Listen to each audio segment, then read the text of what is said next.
Good evening, I'm Larry King, and we are preparing for tonight's, what will be a historical debate for the 2012 presidency, the debate between, of course, the incumbent, the President Barack Obama, and the challenger, former governor of Massachusetts, Mitt Romney. The debate will take place in about 16 minutes from now. Following the debate, we'll be on with a complete hour of discussion with panelists, and we're getting comments from college students. We'll also be hearing from Senator John McCain of Arizona. Howard Bragman is with us now. One reminder, our regular program, Larry King Now, is on Aura TV every day, distributed by Hulu. But for the election and for the debates, and as we did at the conventions, we're with you on YouTube. Through the facilities of YouTube, we're seen all through the United States, and we're happy to have you aboard. Howard Bragman is with us, the vice chairman of Reputation.com, public relations communications expert. I'm smiling because I know Howard will be dressed better later. The reason he's this way is he just arrived. We called him right up for this because this was planned early this morning that we would be on for 15 minutes prior to It's clean at least, okay? It's clean, it looks nice. We appreciate your coming, and you will be dressed better later. Yes, Uncle Larry, I promise. You are a PR expert. And a lot of this is PR. I was discussing this earlier down the green room. The only debate that ever really changed an election, in my opinion, was 1960, the first presidential debate telecast between Richard Nixon and John Kennedy. I was driving to the radio station I worked at in Miami. I was doing television later that night. I was driving to the radio station. I heard the debate on the radio all the way down. I was driving from Orlando to Miami, and I called it even. Both of them were very intelligent, both sounded well, both were eloquent, they agreed on some things. It was a very civil, interesting debate. Now, I arrive at the radio station, and everyone's saying, he murdered him. Kennedy murdered him. I said, what are you talking about? Well, it was the way he looked. Kennedy looked better, Nixon wasn't. He had come off surgery. Nixon refused to use makeup. He looked gray, Kennedy looked tanned.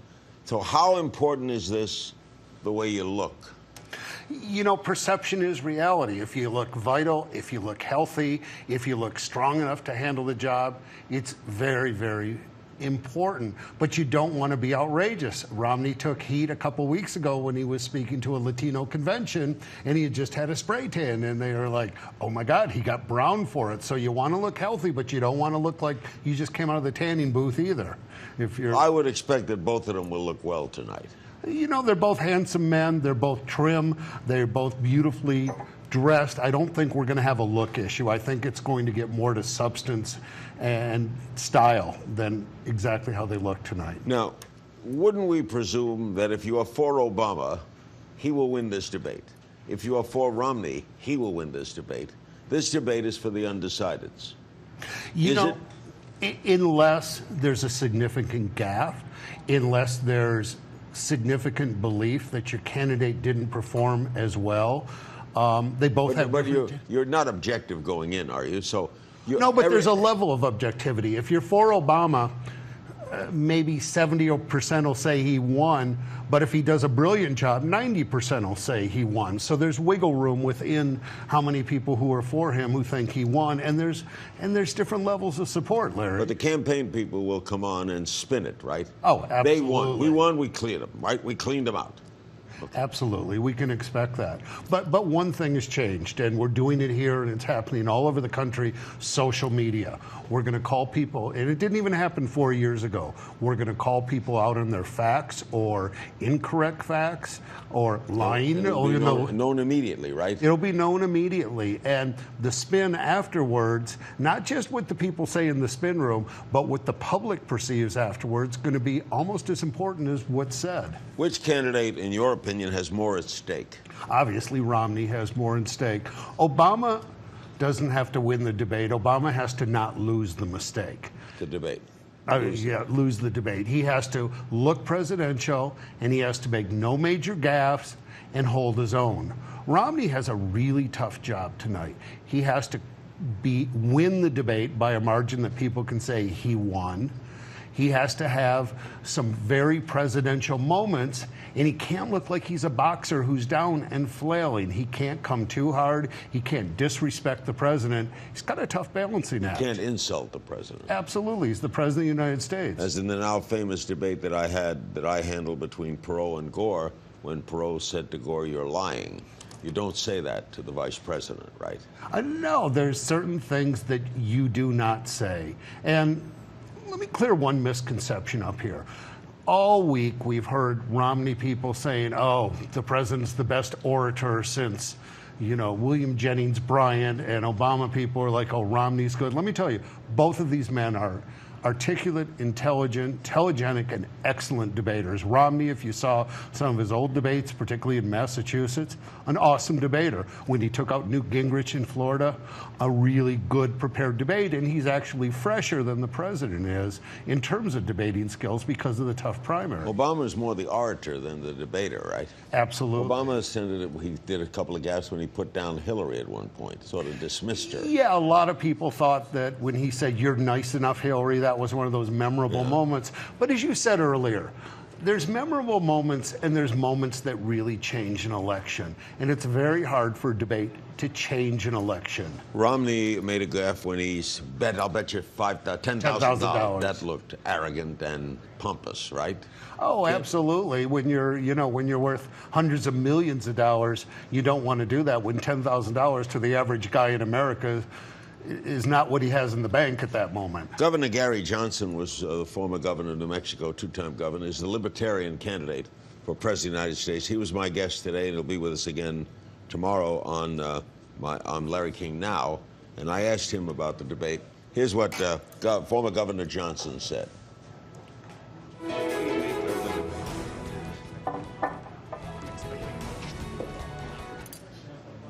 Really?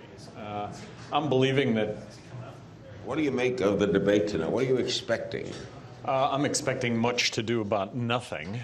Really? Really. I'm believing that either Obama or Romney gets elected, that we're going to have a heightened police state in this country, that we're going to find ourselves in a continued state of war, military interventions, and that when it comes to spending and debt, it will continue to be unsustainable.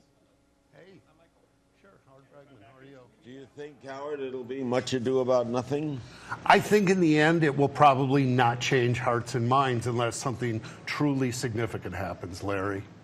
Michael Ian Black has now joined us, the comic actor, writer, and director, and co-author with Miss McCain of the best-selling book, You Sexy Bitch. America, You Sexy Bitch. America, that's correct. Yeah, it's not just any sexy It wasn't bitch. London, You Sexy Bitch, right? No.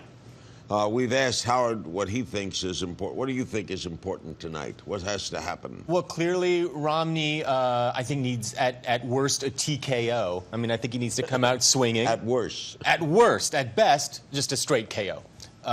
He needs to come out swinging, and I'm more interested to see what Obama does, because I think it's clear Romney has to be on the offensive. What's not clear is how Obama responds, and that's what I'm looking for. How offensive? He can't be offensive without being offensive, right? Well, that's the question. How much on the offense can he be without being offensive? Because I think that the danger that Romney has is he comes out swinging, and he can look sort of smug and petty and unpresidential. And I think the president's job is to sort of rope-a-dope a little bit, take his punches, and I'll see where it goes from there. Now, these guys have been around the block, right? One's a president, one's a former governor. Sure. They've all had debates in the past.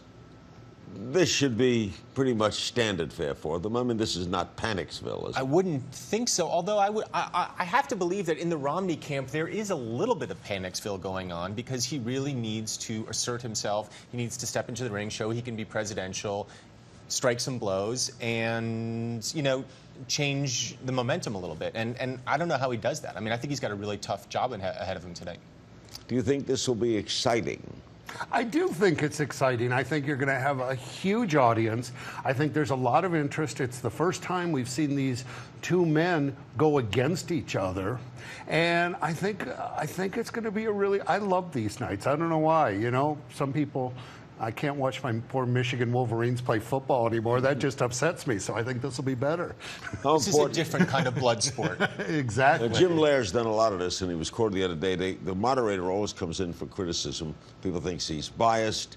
I asked Howard earlier, don't you think that if you're an Obama supporter, he will win this debate, and if you're a Romney supporter, he will win this debate? Of course. I mean, you know, who are they appealing to? I think they're doing two things. One, they're appealing to their individual bases and to sort of reignite those bases. And then for, I don't know, the 2 or 3% who are legitimately on the fence, maybe they'll say something that kind of sways them one way or the other. But yeah, I agree. It is generally, it's all much ado about nothing. I mean, I don't even really remember any of the debates from 4 years ago, even though I know I watched every second of every one of them. Yeah, you remember? I do remember, and I remember the first one, and it was like, oh, Kerry won. Well, that really. No, the Kerry Bush race. People thought Kerry won that. I'm sorry, I'm taking 8 years ago, but you know, the Obama one, yeah, I think Obama won pretty clearly. There was that no time. incumbent in that race. Exactly. It's always more exciting when there's no incumbent for some reason. When somebody has to be presidential, as Michael just said, there's a different set of responsibilities. Obama has to look presidential and not get beat up, although he can't be so cautious that he's namby-pamby and wimpy. He doesn't want to come across that way either. But as Obama himself has said, it's not about zingers this time. He said that Obama has to just hold his ground. Do you agree with that? I do, actually. I mean, I think Obama needs to hold his ground, stand erect, look at the American people, say, this is what I believe, this is why I believe it. If you want to go back to the Bush policies from 4 years ago, have at it.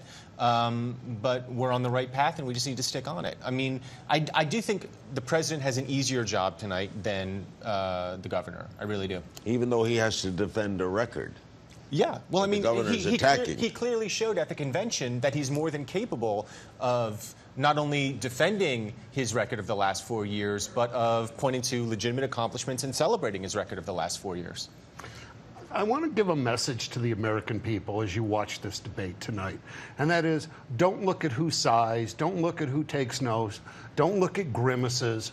Listen to what they're saying and listen to the differences, because these candidates are very, very different in what they believe, their vision for the economy, their vision for the American people. There's a clear-cut difference here. And listen to that and say, how will this affect me, and which one's going to serve me better? Be a little selfish tonight. Now, how about, there are liberals, Michael, disappointed in this president. Oh, sure, of course. They think he's too hawkish.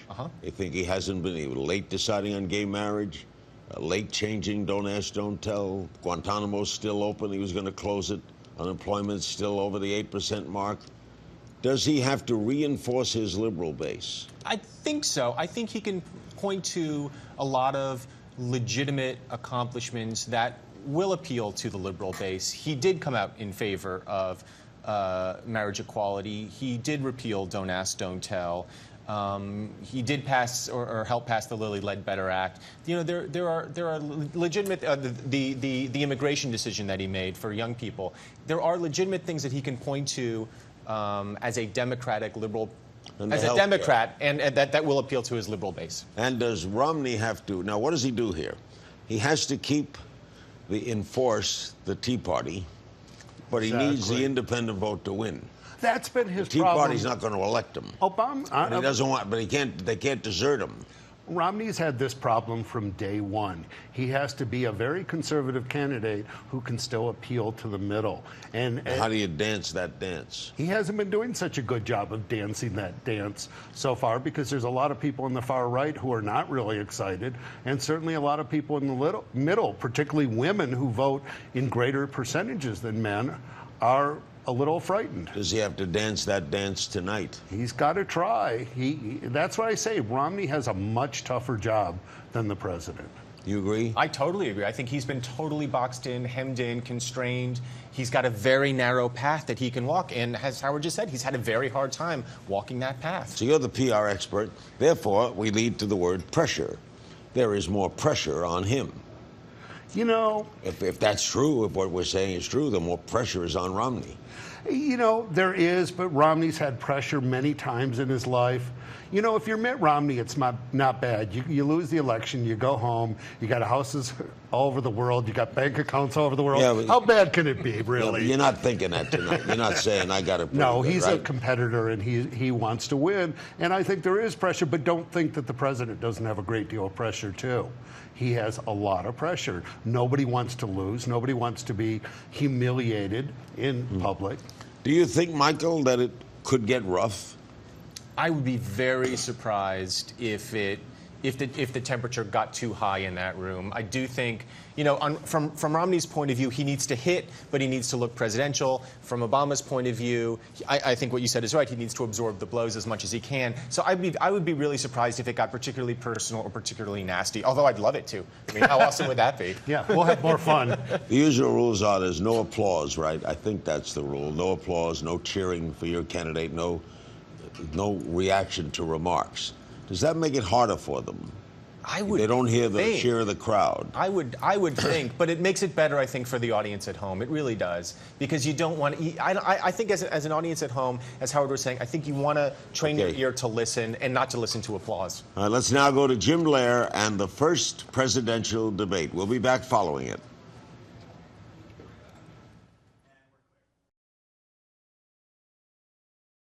Tonight's 90 minutes will be about domestic issues and will follow a format designed by the Commission. There will be 6 roughly 15-minute segments with 2-minute answers for the first question, then open discussion for the remainder of each segment. Thousands of people offered suggestions on segment subjects or questions via the internet and other means, but I made the final selections, and for the record, they were not submitted for approval to the Commission or the candidates. The segments, as I announced in advance, will be 3 on the economy and 1 each on health care, the role of government, and governing, with an emphasis throughout on differences, specifics, and choices. Both candidates will also have 2-minute closing statements. The audience here in the hall has promised to remain silent. No cheers, applause, boos, hisses, among other noisy, distracting things, so we may all concentrate on what the candidates have to say. There is a noise exception right now, though, as we welcome President Obama and Governor Romney.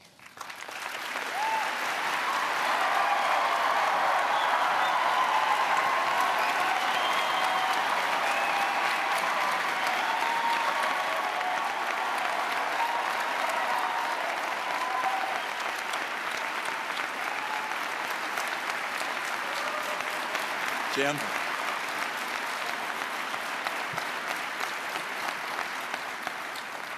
Gentlemen, welcome to you both. Let's start the economy, segment 1, and let's begin with jobs. What are the major differences between the two of you about how you would go about creating new jobs? You have 2 minutes. Each of you have 2 minutes to start. A coin toss is determined. Mr. President, you go first. Well, thank you very much, Jim, for this opportunity. I want to thank Governor Romney and the University of Denver for your hospitality. There are a lot of points I want to make tonight, but the most important one is that 20 years ago I became the luckiest man on earth because Michelle Obama agreed to marry me. And so I just want to wish, sweetie, you happy anniversary and let you know that a year from now, we will not be celebrating it in front of 40 million people.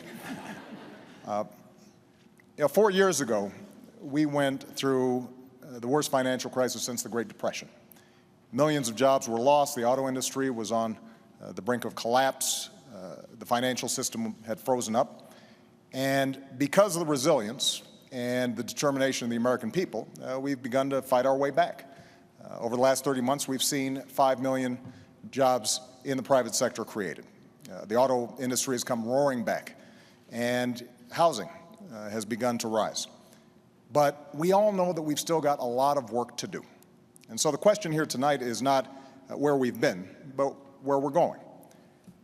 Governor Romney has a perspective that says if we cut taxes, skewed towards the wealthy and roll back regulations, that we'll be better off. I've got a different view. I think we've got to invest in education and training. I think it's important for us to develop new sources of energy here in America, that we change our tax code to make sure that we're helping small businesses and companies that are investing here in the United States, that we take some of the money that we're saving as we wind down 2 wars to rebuild America, and that we reduce our deficit in a balanced way that allows us to make these critical investments. Now, it ultimately is going to be up to the voters, to you, which path we should take. Are we going to double down on the top-down economic policies that help to get us into this mess, or do we embrace a new economic patriotism that says America does best when the middle class does best? And I'm looking forward to having that debate. Governor Romney, 2 minutes. Thank you, Jim. It's an honor to be here with you, and I appreciate the chance to be with the President. I'm pleased to be at the University of Denver, appreciate their welcome, and also the Presidential Commission on these debates. And congratulations to you, Mr. President, on your anniversary. I'm sure this was the most romantic place you could imagine, here with me. So congratulations. This is obviously a very tender topic. I've had the occasion over the last couple of years of meeting people across the country. I was in Dayton, Ohio, and a woman grabbed my arm, and she said, "I've been out of work since May. Can you help me?" Ann yesterday was at a rally in Denver, and a woman came up to her with a baby in her arms and said, "Ann, my husband has had 4 jobs in 3 years, part-time jobs. He's lost his most recent job, and we've now just lost our home. Can you help us?" And the answer is yes, we can help, but it's going to take a different path, not the one we've been on, not the one the President describes as a top-down cut taxes for the rich. That's not what I'm going to do. My plan has 5 basic parts. 1, get us energy independent, North American energy independent. That creates about 4 million jobs. Number 2, open up more trade, particularly in Latin America. Crack down on China if and when they cheat. Number 3, make sure our people have the skills they need to succeed, and the best schools in the world. We're far away from that now. Number 4, get us to a balanced budget. Number 5, champion small business. It's small business that creates the jobs in America. And over the last 4 years, small business people have decided that America may not be the place to open a new business because new business startups are down to a 30-year low. I know what it takes to get small business growing again, to hire people. Now, I'm concerned that the path that we're on has just been unsuccessful.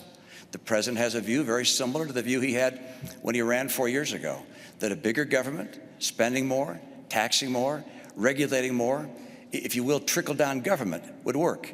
That's not the right answer for America. I'll restore the vitality that gets America working again. Thank you. Mr. President, please respond directly to what the governor just said about trickle-down, his trickle-down approach. As he said, yours is. Well, let me talk specifically about what I think we need to do. First, we've got to improve our education system. And we've made enormous progress drawing on ideas both from Democrats and Republicans that are already starting to show gains in some of the toughest to deal with schools. We've got a program called Race to the Top that has prompted reforms in 46 states around the country, raising standards, improving how we train teachers. So now I want to hire another 100,000 new math and science teachers and create 2 million more slots in our community colleges so that people can get trained for the jobs that are out there right now. And I want to make sure that we keep tuition low for our young people. When it comes to our tax code, Governor Romney and I both agree that our corporate tax rate is too high. So I want to lower it, particularly for manufacturing, taking it down to 25%. But I also want to close those loopholes that are giving incentives for companies that are shipping jobs overseas. I want to provide tax breaks for companies that are investing here in the United States. On energy, Governor Romney and I, we both agree that we've got to boost American energy production. And oil and natural gas production are higher than they've been in years. But I also believe that we've got to look at the energy sources of the future, like wind and solar and biofuels, and make those investments. So all of this is possible. Now, in order for us to do it, we do have to close our deficit, and one of the things I'm sure we'll be discussing tonight is how do we deal with our tax code, and how do we make sure that we are reducing spending in a responsible way, but also how do we have enough revenue to make those investments? And this is where there's a difference, because Governor Romney's Central Economic Plan calls for a $5 trillion tax cut on top of the extension of the Bush tax cuts. That's another $1 trillion, and $2 trillion in additional military spending that the military hasn't asked for. That's $8 trillion. How we pay for that, reduce the deficit, and make the investments that we need to make without dumping those costs on the middle-class Americans, I think, is one of the central questions of this campaign. Both of you have spoken about a lot of different things, and we're going to try to get through them in as specific a way as we possibly can.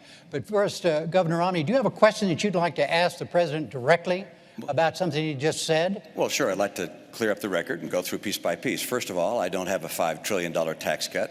I don't have a tax cut of the scale that you're talking about. My view is that we ought to provide tax relief to people in the middle class. But I'm not going to reduce the share of taxes paid by high-income people. High-income people are doing just fine in this economy. They'll do fine whether you're president or I am. The people who are having the hard time right now are middle-income Americans. Under the president's policies, middle-income Americans have been buried. They're just being crushed. Middle-income Americans have seen their income come down by $4,300. This is a tax in and of itself. I'll call it the economy tax. It's been crushing. At the same time, gasoline prices have doubled under the president. Electric rates are up. Food prices are up. Health care costs have gone up by $2,500 a family. Middle-income families are being crushed. And so the question is how to get them going again. And I've described it. It's energy and trade, the right kind of training programs, balancing our budget, and helping small business. Those are the cornerstones of my plan. But the president mentioned a couple of other ideas I'll just note. First, education. I agree. Education is key, particularly the future of our economy. But our training programs right now, we got 47 of them housed in the federal government, reporting to 8 different agencies. Overhead is overwhelming. We got to get those dollars back to the states and go to the workers so they can create their own pathways to getting the training they need for jobs that will really help them. The second area, taxation. We agree we ought to bring the tax rates down, and I do, both for corporations and for individuals. But in order for us not to lose revenue, have the government run out of money, I also lower deductions and credits and exemptions so that we keep taking in the same money when you also account for growth. The third area, energy. Energy is critical, and the president pointed out correctly that production of oil and gas in the U.S. is up, but not due to his policies, in spite of his policies. Mr. President, all of the increase in natural gas and oil has happened on private land, not on government land. On government land, your administration has cut the number of permits and licenses in half. If I'm president, I'll double them and also get the oil from offshore in Alaska. And I'll bring that pipeline in from Canada. And by the way, I like coal. I'm going to make sure we can continue to burn clean coal. People in the coal industry feel like it's getting crushed by your policies.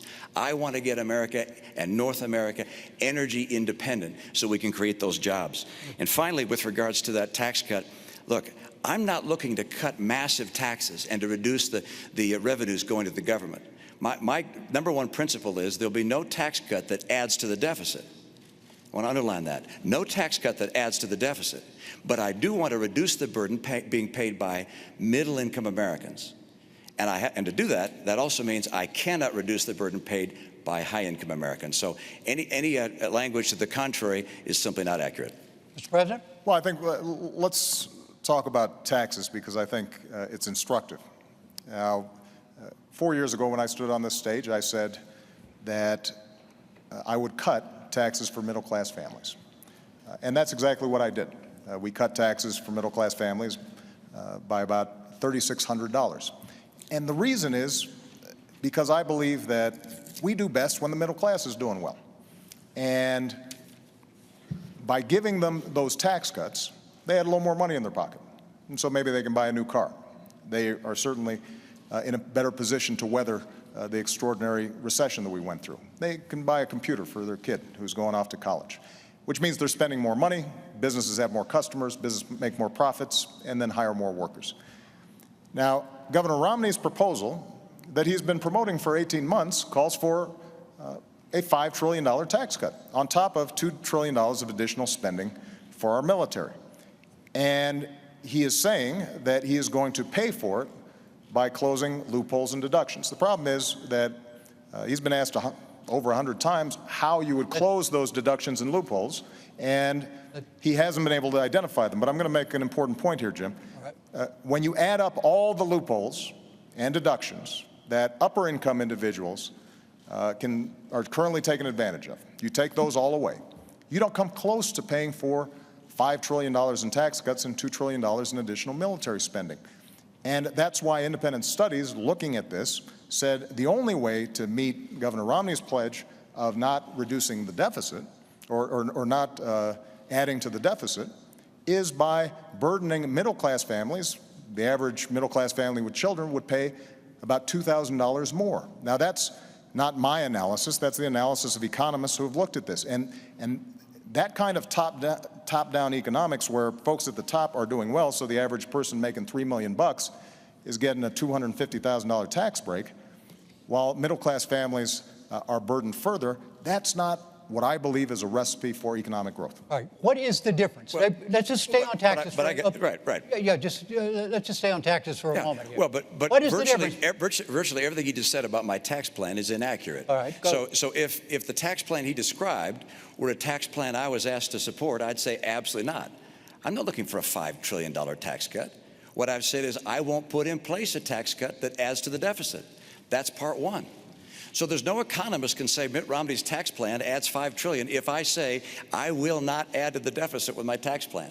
Number two, I will not reduce the share paid by high-income individuals. I know that you and your running mate keep saying that, and I know it's a popular thing to say with a lot of people, but it's just not the case. Look, I got 5 boys. I'm used to people saying something that's not always true, but just keep on repeating it and ultimately hoping I'll believe it. But that is not the case, all right? I will not reduce the taxes paid by high-income Americans. And number 3, I will not, under any circumstances, raise taxes on middle-income families. I will lower taxes on middle-income families. Now, you cite a study. There's 6 other studies that looked at the study you described and say it's completely wrong. I saw a study that came out today that said you're going to raise taxes by $3,000 to $4,000 on middle-income families. There are all these studies out there. But let's get to the bottom line. That is, I want to bring down rates. I want to bring the rates down, at the same time lower deductions and exemptions and credits and so forth, so we keep getting the revenue we need. And you think, well, then why lower the rates? And the reason is because small business pays that individual rate. 54% of America's workers work in businesses that are taxed not at the corporate tax rate, but at the individual tax rate. And if we lower that rate, they will be able to hire more people. For me, this is about jobs. Right. This is about getting jobs for the American people. Yeah. Do you challenge what the governor just said about his own plan?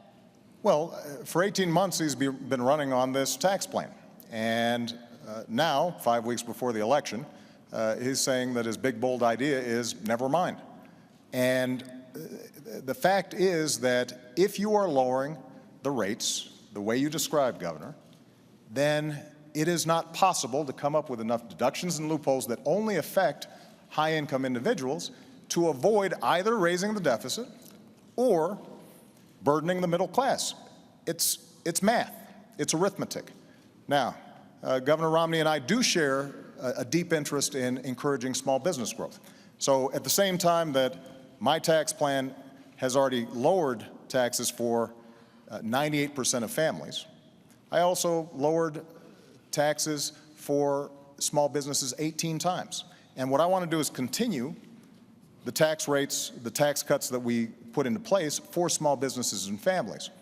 But I have said that for incomes over $250,000 a year, that we should go back to the rates that we had when Bill Clinton was president, when we created 23 million new jobs, went from deficit to surplus, and created a whole lot of millionaires to boot.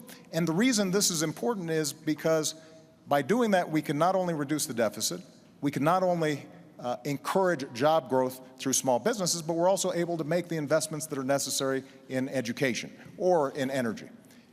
And we do have a difference, though, when it comes to definitions of small business. You know, under my plan, 97% of small businesses would not see their income taxes go up. Governor Romney says, well, those top 3%, they're the job creators, they'd be burdened. But under Governor Romney's definition, there are a whole bunch of millionaires and billionaires who are small businesses. Donald Trump is a small business. And I know Donald Trump doesn't like to think of himself as small anything, but that's how you define small businesses if you're getting business income. And that kind of approach, I believe, will not grow our economy, because the only way to pay for it without either burdening the middle class or blowing up our deficit is to make drastic cuts in things like education, making sure that we are continuing to invest in basic science and research, all the things that are helping America grow. And I think that would be a mistake. All right. Jim, let me just come back on that point, which Just is for the these record, small businesses we're talking about. Excuse me, just so everybody understands. Yeah. We're way over our first 15 minutes. It's fun, isn't it? It's okay. It's great. That's great. okay. No problem. Now, you all don't have a good. problem. I don't have a problem, because we're still on the economy. Right. But we're going to come back to taxes, and we're going to move on to the deficit and a lot of other things too. Okay, but go ahead, sir. You bet. Well, Mr. President, you're absolutely right, which is that with regards to 97% of the businesses are not taxed at the 35% tax rate. They're taxed at a lower rate. But those businesses that are in the last 3% of businesses happen to employ half of all the people who work in small business. Those are the businesses that employ 1/4 of all the workers in America. And your plan is to take their tax rate from 35% to 40%. Now, I talked to a guy who has a very small business. He's in the electronics business in St. Louis. He has 4 employees. He said he and his son calculated how much they pay in taxes. Federal income tax, federal payroll tax, state income tax, state sales tax, state property tax, gasoline tax. It added up to well over 50% of what they earned. And your plan is to take the tax rate on successful small businesses from 35% to 40%. The National Federation of Independent Businesses has said that will cost 700,000 jobs. I don't want to cost jobs. My priority is jobs. And so what I do is I bring down the tax rates, lower deductions and exemptions. The same idea behind Bowles-Simpson, by the way. Get the rates down, lower deductions and exemptions to create more jobs, because there's nothing better for getting us to a balanced budget than having more people working, earning more money, paying more taxes. That's by far the most effective and efficient way to get this budget balanced. Jim, you may want to move on to another topic, but I would just say this to the American people. If you believe that we can cut taxes by $5 trillion and add $2 trillion in additional spending that the military is not asking for, $7 trillion, just to give you a sense, over 10 years, that's more than our entire defense budget. And you think that by closing loopholes and deductions for the well-to-do, somehow you will not end up picking up the tab, then Governor Romney's plan may work for you. But I think math, common sense, and our history shows us that's not a recipe for job growth. Look, we've tried this. We've tried both approaches. The approach that Governor Romney's talking about is the same sales pitch that was made in 2001 and 2003. And we ended up with the slowest job growth in 50 years. We ended up moving from surplus to deficits, and it all culminated in the worst financial crisis since the Great Depression. Bill Clinton tried the approach that I'm talking about. We created 23 million new jobs. We went from deficit to surplus, and businesses did very well. So in some ways, we've got some data on which approach is more likely to create jobs and opportunity for Americans. And I believe that the economy works best when middle-class families are getting tax breaks so that they've got some money in their pockets. And those of us who have done extraordinarily well because of this magnificent country that we live in, that we can afford to do a little bit more to make sure we're not blowing up the deficit. Jim, the president began this segment, so I think I get the last word. So I'm going to take it. You're going to get the first word in the next segment. Well, but he gets the first word of that segment. I get the last word of that segment. I hope. Let me just make this comment. First of all, let me repeat what I said. I'm not in favor of a $5 trillion tax cut. That's not my plan. My plan is not to put in place any tax cut that will add to the deficit. That's point one. So you may keep referring to it as a $5 trillion tax cut, but that's not my plan. Okay. Number two, let's look at history. My plan is not like anything that's been tried before. My plan is to bring down rates, but also bring down deductions and exemptions and credits at the same time, so the revenue stays in, but that we bring down rates to get more people working. My priority is putting people back to work in America. They're suffering in this country. And we talk about evidence. Look at the evidence of the last 4 years. It's absolutely extraordinary. We've got 23 million people out of work or stopped looking for work in this country. All right. We've got, when the president took office, 32 million people on food stamps, 47 million on food stamps today. Economic growth this year, slower than last year, and last year slower than the year before. Going forward with the status quo is not going to cut it for the American people who are struggling today. All right, let's talk. We're still on the economy. This is theoretically now a second segment still on the economy, and specifically on what to do about the federal deficit, the federal debt. And the question, you each have 2 minutes on this, and Governor Romney, you go first because the president went first on segment one. And the question is this: what are the differences between the two of you as to how you would go about tackling the deficit problem in this country? Well, good. I'm glad you raised that, and it's a critical issue. I think it's not just an economic issue. I think it's a moral issue. I think it's frankly not moral for my generation to keep spending massively more than we take in, knowing those burdens are going to be passed on to the next generation. And they're going to be paying the interest and the principal all their lives. And the amount of debt we're adding at $1 trillion a year is simply not moral. So how do we deal with it? Well, mathematically, there are 3 ways that you can cut a deficit. One, of course, is to raise taxes. Number 2 is to cut spending. And number 3 is to grow the economy. Because if more people work in a growing economy, they're paying taxes, and you can get the job done that way.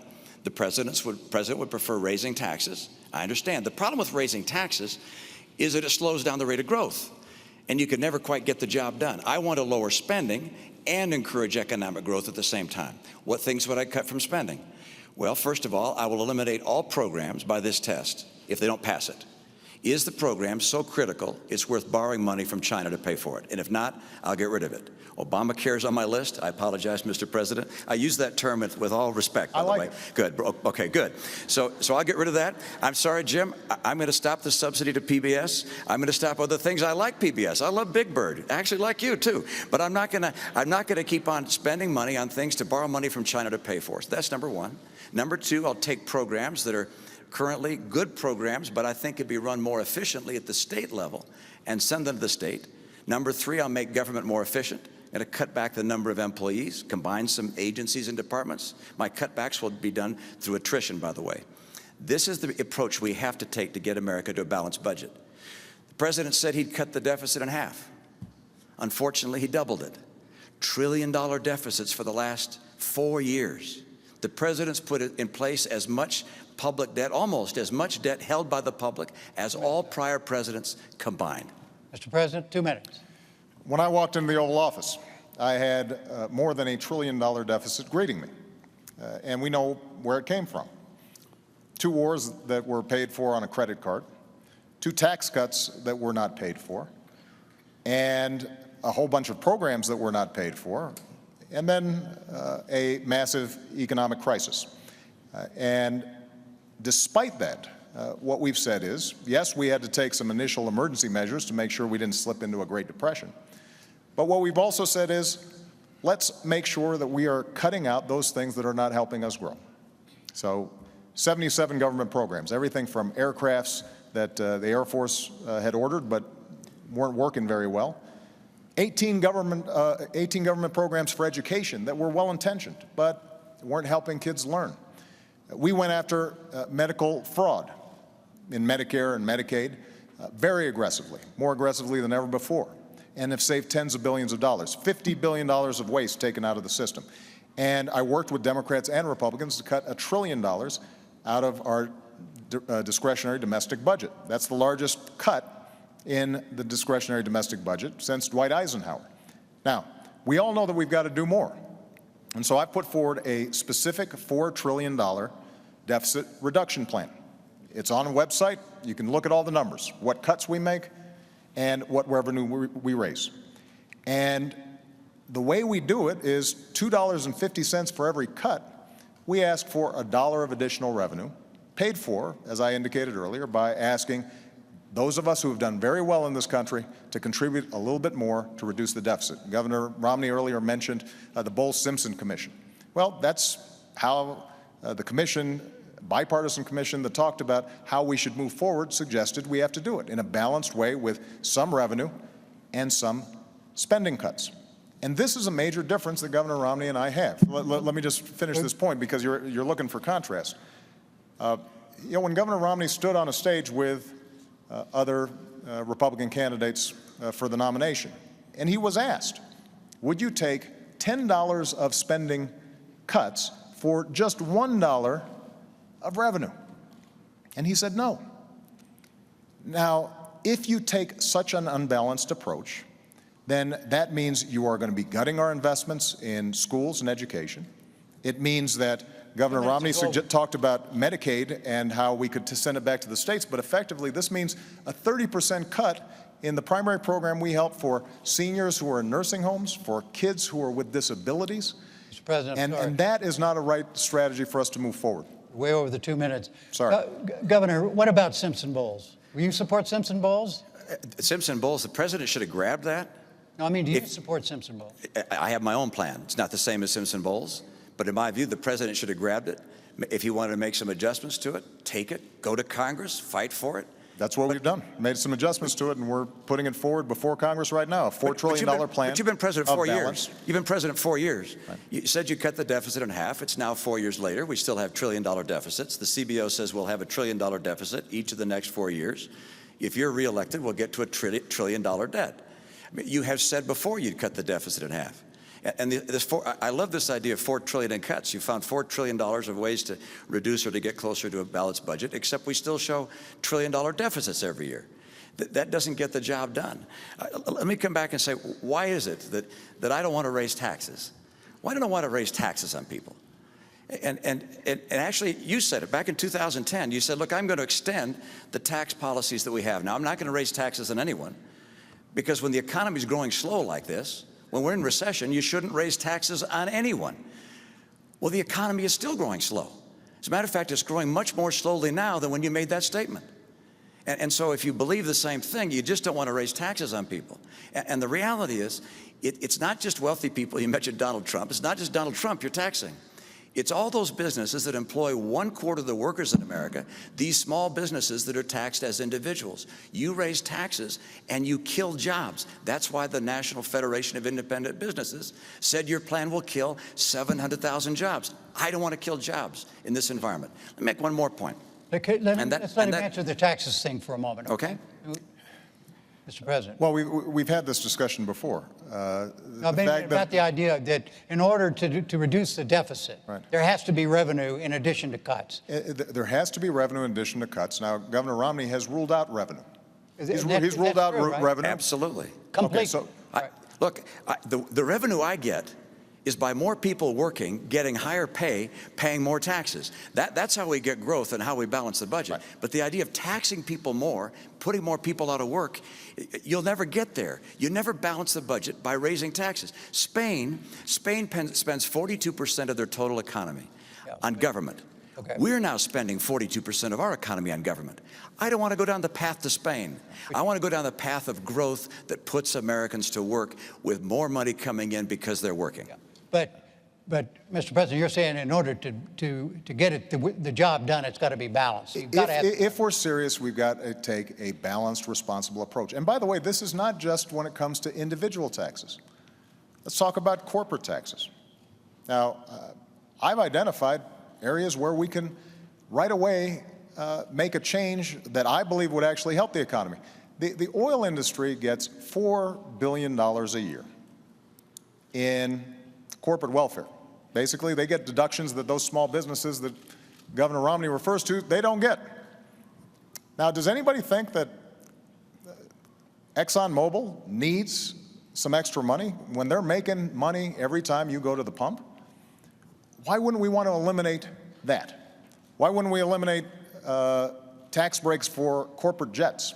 My attitude is if you got a corporate jet, you can probably afford to pay full freight, not get a special break for it.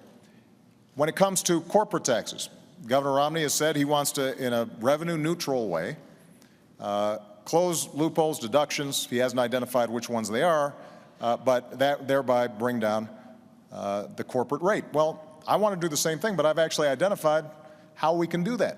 And part of the way to do it is to not give tax breaks to companies that are shipping jobs overseas. Right now, you can actually take a deduction for moving a plant overseas. I think most Americans would say that doesn't make sense, and all that raises revenue. And so if we take a balanced approach, what that then allows us to do is also to help young people, the way we already have during my administration, make sure that they can afford to go to college. It means that the teacher that I met in Las Vegas, a wonderful young lady, who describes to me, she's got 42 kids in her class. The first 2 weeks, she's got them, some of them sitting on the floor until finally they get reassigned. They're using textbooks that are 10 years old. That is not a recipe for growth. That's not how America was built. And so budgets reflect choices. Ultimately, we're going to have to make some decisions. And if we're asking for no revenue, then that means that we've got to get rid of a whole bunch of stuff. And the magnitude of the tax cuts that you're talking about, Governor, would end up resulting in severe hardship for people, but more importantly, would not help us grow. As I indicated before, when you talk about shifting Medicaid to states, we're talking about potentially a 30% cut in Medicaid over time. Now, that may not seem like a big deal when it just is paper, numbers on a sheet of paper. But if we're talking about a family who's got an autistic kid and is depending on that Medicaid, that's a big problem. And governors are creative, there's no doubt about it. But they're not creative enough to make up for 30% of revenue on something like Medicaid. What ends up happening is some people end up not getting help.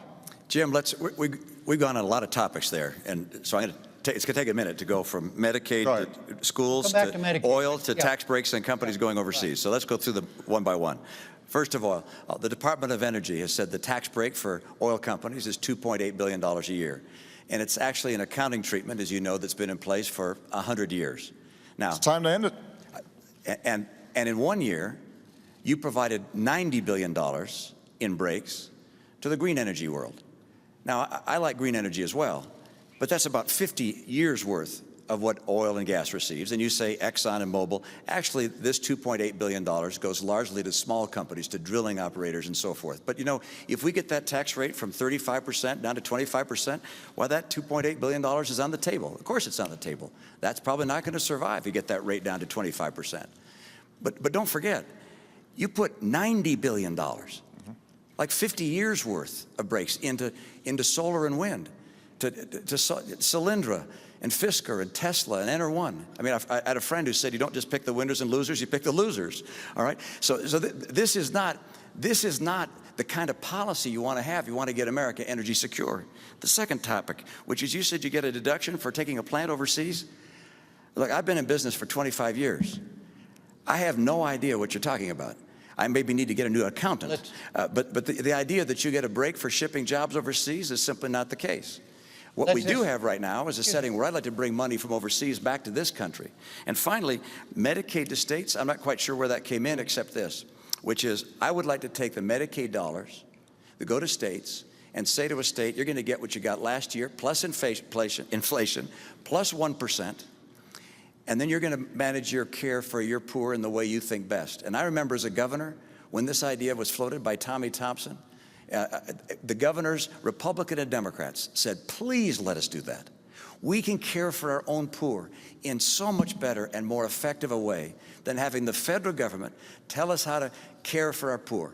So let's states. One of the magnificent things about this country is the whole idea that states are the laboratories of democracy. Don't have the federal government tell everybody what kind of training programs they have to have and what kind of Medicaid they have to have. Let states do this. And by the way, if a state gets in trouble, well, we could step in and see if we can find a way to help them.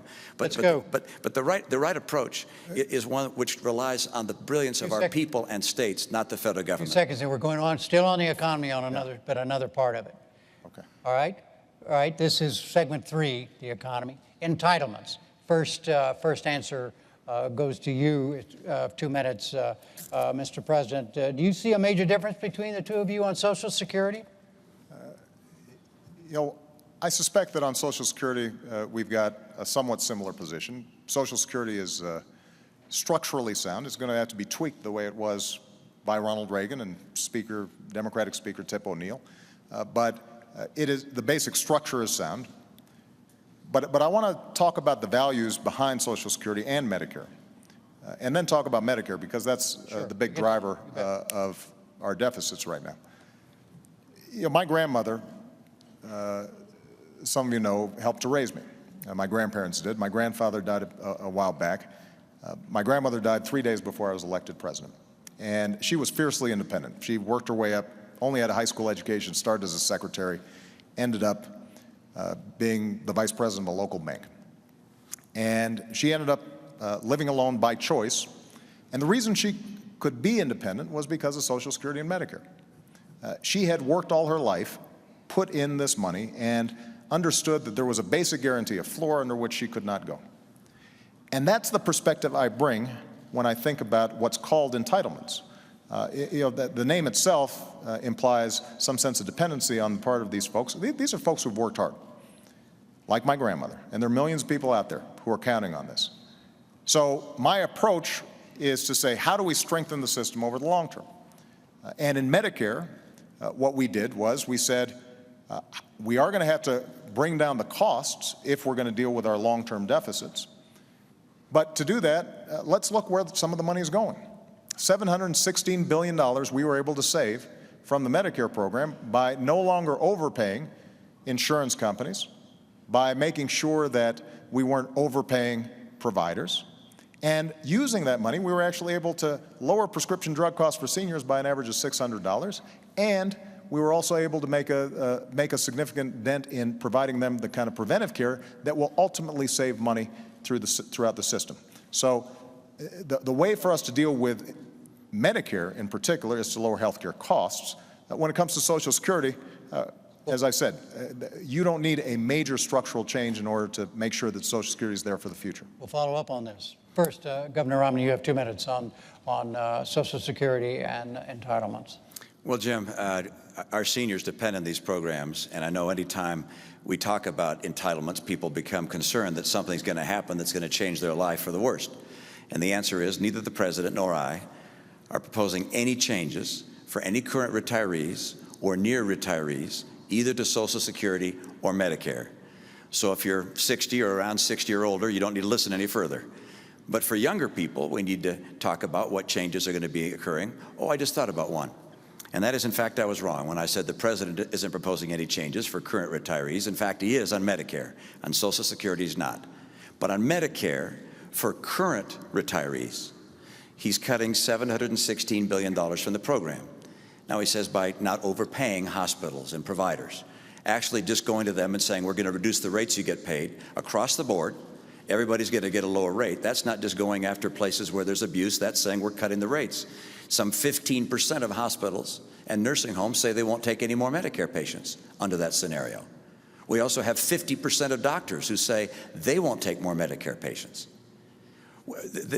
We have 4 million people on Medicare Advantage that will lose Medicare Advantage because of those $716 billion in cuts. I can't understand how you can cut Medicare $716 billion for current recipients of Medicare. Now you point out, well, we're putting some back. We're going to give them a better prescription program. That's $1 for every 15 you've cut. They're smart enough to know that's not a good trade. I want to take that $716 billion you've cut and put it back into Medicare. By the way, we can include a prescription program if we need to improve it. But the idea of cutting $716 billion from Medicare to be able to balance the additional cost of Obamacare is, in my opinion, a mistake. And with regards to young people coming along, I've got proposals to make sure Medicare and Social Security are there for them without any question. Mr. President. First of all, I think it's important for Governor Romney to present this plan that he says will only affect folks in the future. And the essence of the plan is that he would turn Medicare into a voucher program. It's called premium support, but it's understood to be a voucher program. His running mate... And you don't support that? I don't, and let me explain why. Again, that's for future people, right? Not for current retirees. So if you're 54 or 55, you might want to listen, because this will affect you. The idea, which was originally presented by Congressman Ryan, your running mate, is that we would give a voucher to seniors, and they could go out in the private marketplace and buy their own health insurance. The problem is that because the voucher wouldn't necessarily keep up with healthcare inflation, it was estimated that this would cost the average senior about $6,000 a year. Now, in fairness, what Governor Romney has now said is he'll maintain traditional Medicare alongside it. But there's still a problem, because what happens is those insurance companies are pretty clever at figuring out who are the younger and healthier seniors. They recruit them, leaving the older, sicker seniors in Medicare. And every healthcare economist who looks at it says over time what will happen is the traditional Medicare system will collapse. And then what you've got is folks like my grandmother at the mercy of the private insurance system, precisely at the time when they are most in need of decent health care. So I don't think vouchers are the right way to go. And this is not my only my opinion. AARP thinks that the savings that we obtained from Medicare bolstered the system, lengthened the Medicare Trust Fund by 8 years. Benefits were not affected at all. And ironically, if you repeal Obamacare, and I have become fond of this term, Obamacare, if you repeal it, what happens is those seniors right away are going to be paying $600 more in prescription care. They're now going to have to be paying copays for basic checkups that can keep them healthier. And the primary beneficiary of that repeal are insurance companies that are estimated to gain billions of dollars back when they aren't making seniors any healthier. And I don't think that's the right approach when it comes to making sure that Medicare is stronger over the long term. We'll talk about specifically about health care in a moment, but do you support the voucher system, Governor? What I support is no change for current retirees and near retirees to Medicare, and the President supports taking $716 billion out of that program. What about the voucher? So that's number one. All right. Number two is for people coming along that are young. What I do to make sure that we can keep Medicare in place for them is to allow them to either to choose the current Medicare program or a private plan, their choice. They get to choose, and they'll have at least 2 plans that will be entirely at no cost to them. So they don't have to pay additional money, no additional $6,000. That's not going to happen. They'll have at least 2 plans. And by the way, if the government can be as efficient as the private sector and offer premiums that are as low as the private sector, people will be happy to get traditional Medicare, or they'll be able to get a private plan. I know my own view is I'd rather have a private plan. I'd just as soon not have the government telling me what kind of health care I get. I'd rather be able to have an insurance company. If I don't like them, I can get rid of them and find a different insurance company. But people will make their own choice. The other thing we have to do to save Medicare, we have to have the benefits high for those that are low income, but for higher income people, we're going to have to lower some of the benefits. We have to make sure this program is there for the long term. That's the plan that I put forward. And by the way, the idea came not even from Paul Ryan or Senator Wyden, who's a co-author of the bill with Paul Ryan in the Senate, but also it came from Bill Clinton's chief of staff. This is an idea that's been around a long time, which is saying, hey, let's see if we can't get competition into the Medicare world so that people can get the choice of different plans at lower cost, better quality, I believe, in competition. Jim, if I can just respond very quickly. First of all, every study has shown that Medicare has lower administrative costs than private insurance does, which is why seniors are generally pretty happy with it. And private insurers have to make a profit. Nothing wrong with that. That's what they do. And so you've got higher administrative costs plus profit on top of that. And if you are going to save any money through what Governor Romney is proposing, what has to happen is that the money has to come from somewhere.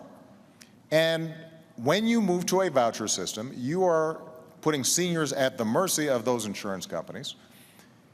And over time, if traditional Medicare has decayed or fallen apart, then they're stuck. And this is the reason why AARP has said that your plan would weaken Medicare substantially. And that's why they were supportive of the approach that we took. One last point I want to make.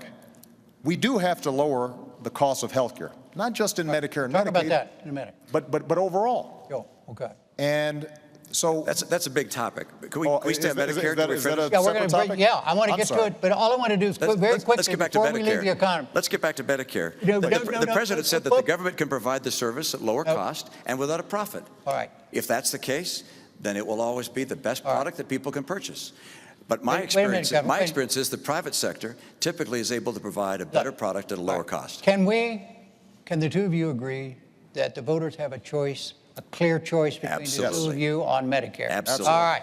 So to finish quickly, briefly on the economy, what is your view about the level of federal regulation of the economy right now? Is there too much? And in your case, Mr. President, should there be more? Beginning with you. This is not a new 2-minute segment. Just start, and we'll go for a few minutes, and then we're going to go to health care, okay? Regulation is essential. You can't have a free market work if you don't have regulation. As a business person, I had to have I need to know the regulations. I needed them there. You couldn't have people opening up banks in their garage and making loans. I mean, you have to have regulations so that you can have an economy work. Every free economy has good regulation. At the same time, regulation can become excessive. Is it excessive now, Well, do you think? in some places, yes. Like In other where? places, Give me no. give me It can an- become out of date. And what's happened with some of the legislation that's been passed during the president's term, you've seen regulation become excessive, and it's hurt the economy. Let me give you an example. Dodd-Frank was passed, and it includes within it a number of provisions that I think has some unintended consequences that are harmful to the economy. One is it designates a number of banks as too big to fail, and they're effectively guaranteed by the federal government. This is the biggest kiss that's been given to New York banks I've ever seen. This is an enormous boon for them. There have been 122 community and small banks have closed since Dodd-Frank. So there's one example. Here's another. In Dodd-Frank, it says... You want to repeal Dodd-Frank? Well, I would repeal that and replace it. We're not going to get rid of all regulation. You have to have regulation. Okay. All right. And there's some parts of Dodd-Frank that make all the sense in the world. You need transparency. You need to have leverage limits for institutions. Well, here's a specific. But let me mention the other one. Let's talk the other big Well, one. let's not. Okay. Let's let him respond. Let's let him respond to this specific on Dodd-Frank and what the governor just said. Well, I think this is a great example. The reason we have been in such an enormous economic crisis was prompted by reckless behavior across the board. Now, it wasn't just on Wall Street. You had loan officers that were given loans and mortgages that really shouldn't have been given because the folks didn't qualify. You had people who were borrowing money to buy a house that they couldn't afford. You had credit agencies that were stamping these as A1 great investments when they weren't. But you also had banks making money hand over fist, churning out products that the bankers themselves didn't even understand in order to make big profits, but knowing that it made the entire system vulnerable. So what did we do? We stepped in and had the toughest reforms on Wall Street since the 1930s. We said, you've got banks, you've got to raise your capital requirements. You can't engage in some of this risky behavior that is putting Main Street at risk. We're going to make sure that you've got to have a living will so we can know how you're going to wind things down if you make a bad bet so we don't have other taxpayer bailouts. In the meantime, by the way, we also made sure that all the help that we provided those banks was paid back every single dime with interest. Now, Governor Romney has said he wants to repeal Dodd-Frank. And, I appreciate, and it appears we've got some agreement that a marketplace to work has to have some regulation. But in the past, Governor Romney has said he just wants to repeal Dodd-Frank, roll it back. And so the question is, does anybody out there think that the big problem we had is that there was too much oversight and regulation of Wall Street? Because if you do, then Governor Romney is your candidate. But that's not what I believe. That's just not the facts. Look, we have to have regulation in Wall Street. Yeah. That's why I'd have regulation. But I wouldn't designate 5 banks as too big to fail and give them a blank check. That's one of the unintended consequences of Dodd-Frank. It wasn't thought through properly. We need to get rid of that provision because it's killing regional and small banks. They're getting hurt. Let me mention another regulation in Dodd-Frank. You say we were giving mortgages to people who weren't qualified. That's exactly right. It's one of the reasons for the great financial calamity we had. And so Dodd-Frank correctly says we need to right. have qualified mortgages, and if you give a mortgage that's not qualified, there are big penalties. Except they didn't ever go on to define what a qualified mortgage was. All right. It's been 2 years. We don't know what a qualified mortgage is yet. So banks are reluctant to make loans, mortgages. Try and get a mortgage these days. It's hurt the housing market because Right. Dodd-Frank didn't anticipate putting in place the kinds of regulations you have to have. It's not that Dodd-Frank always was wrong with too much regulation. Sometimes they didn't come out with the clear regulation. I will make sure we don't hurt the functioning of our marketplace and our businesses because I want to bring back housing and get good jobs. All right, I think we have another clear difference between the two of you. Now let's move to health care, where I know there is a clear difference.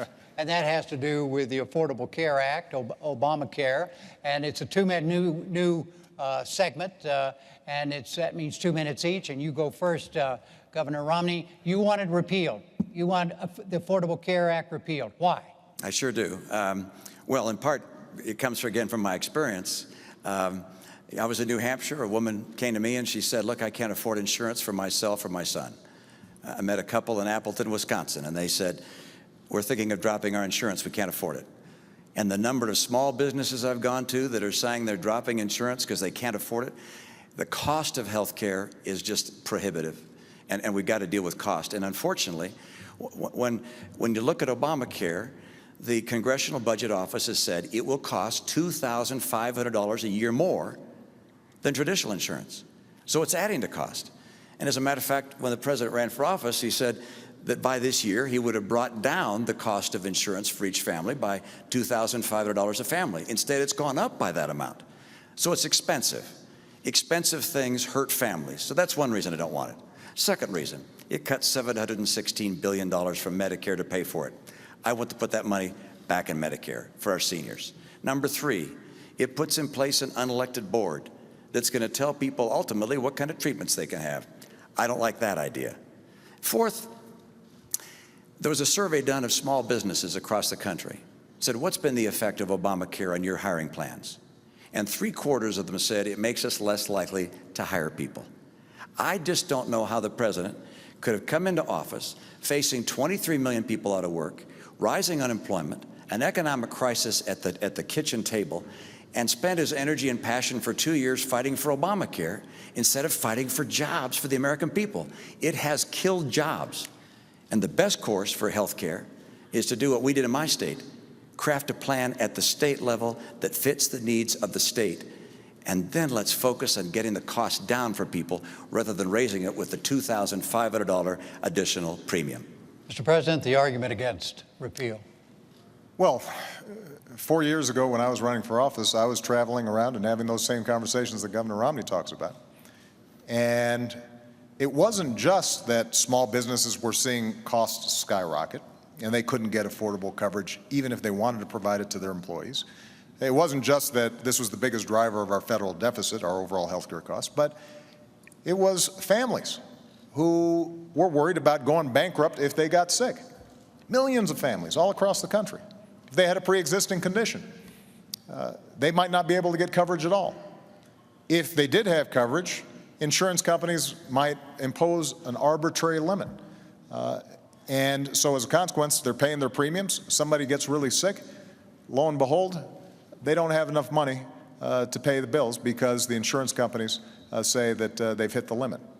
So we did work on this alongside working on jobs because this is part of making sure that middle-class families are secure in this country. And let me tell you exactly what Obamacare did. Number one, if you've got health insurance, it doesn't mean a government takeover. You keep your own insurance, you keep your own doctor, but it does say insurance companies can't jerk you around. They can't impose arbitrary lifetime limits. They have to let you keep your kid on your insurance plan until you're 26 years old. And it also says that you're going to have to get rebates if insurance companies are spending more on administrative costs and profits than they are on actual care. Number two, if you don't have health insurance, we're essentially setting up a group plan that allows you to benefit from group rates that are typically 18% lower than if you're out there trying to get insurance on the individual market. Now, the last point I'd make before 2 minutes is up, sir. No, I think I had 5 seconds before you interrupted me. Was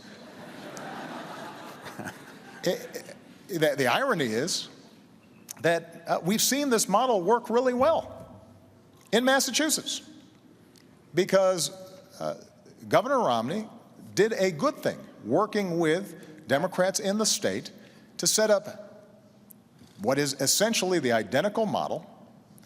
And as a consequence, people are covered there. It hasn't destroyed jobs.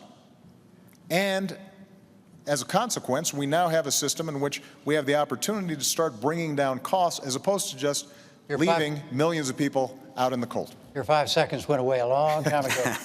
All right, Governor, tell the president directly why you think what he just said is wrong about Obama. Well, I did with my first statement, but I'll go on. Please elaborate. I'll elaborate. Exactly right. First of all, I like the way we did it in Massachusetts. I like the fact that in my state we had Republicans and Democrats come together and work together. What you did instead was to push through a plan without a single Republican vote. As a matter of fact, when Massachusetts did something quite extraordinary, elected a Republican senator to stop Obamacare, you pushed it through anyway. So entirely on a partisan basis, instead of bringing America together and having a discussion on this important topic, you pushed through something that you and Nancy Pelosi and Harry Reid thought was the best answer and drove it through. What we did in a legislature, 87% Democrat, we were together. 200 legislators in my legislature, only 2 voted against the plan by the time we were finished. What were some differences? We didn't raise taxes. You've raised them by $1 trillion under Obamacare. We didn't cut Medicare. Of course, we don't have Medicare, but we didn't cut Medicare by $716 billion. We didn't put in place a board that can tell people ultimately what treatments they're going to receive. We didn't also do something that I think a number of people across this country recognize, which is put people in a position where they're going to lose the insurance they had and they wanted. Right now, the CBO says up to 20 million people will lose their insurance as Obamacare goes into effect next year. And likewise, a study by McKinsey and Company of American businesses said 30% of them are anticipating dropping people from coverage. So for those reasons, for the tax, for Medicare, for this board, and for people losing their insurance, this is why the American people don't want Medicare, don't want Obamacare. It's why Republicans said, do not do this. And the Republicans had the plan. They put a plan out. They put out a plan, a bipartisan plan. It was swept aside. I think something this big, this important, has to be done on a bipartisan basis. And we have to have a president who can reach across the aisle and fashion important legislation with the input from both parties. Governor Romney said this has to be done on a bipartisan basis. This was a bipartisan idea. In fact, it was a Republican idea. And Governor Romney, at the beginning of this debate, wrote and said, what we did in Massachusetts could be a model for the nation. And I agree that the Democratic legislators in Massachusetts might have given some advice to Republicans in Congress about how to cooperate. But the fact of the matter is, we use the same advisors, and they say it's the same plan. When Governor Romney talks about this board, for example, unelected board that we've created, what this is a group of healthcare experts, doctors, et cetera, to figure out how can we reduce the cost of care in the system overall. Because there are 2 ways of dealing with our healthcare crisis. One is to simply leave a whole bunch of people uninsured and let them fend for themselves, to let businesses figure out how long they can continue to pay premiums until finally they just give up and their workers are no longer getting insured. And that's been the trend line. Or alternatively, we can figure out how do we make the cost of care more effective. And there are ways of doing it. So at Cleveland Clinic, one of the best healthcare systems in the world, they actually provide great care, cheaper than average. And the reason they do is because they do some smart things. They say, if a patient's coming in, let's get all the doctors together at once, do one test instead of having the patient run around with 10 tests.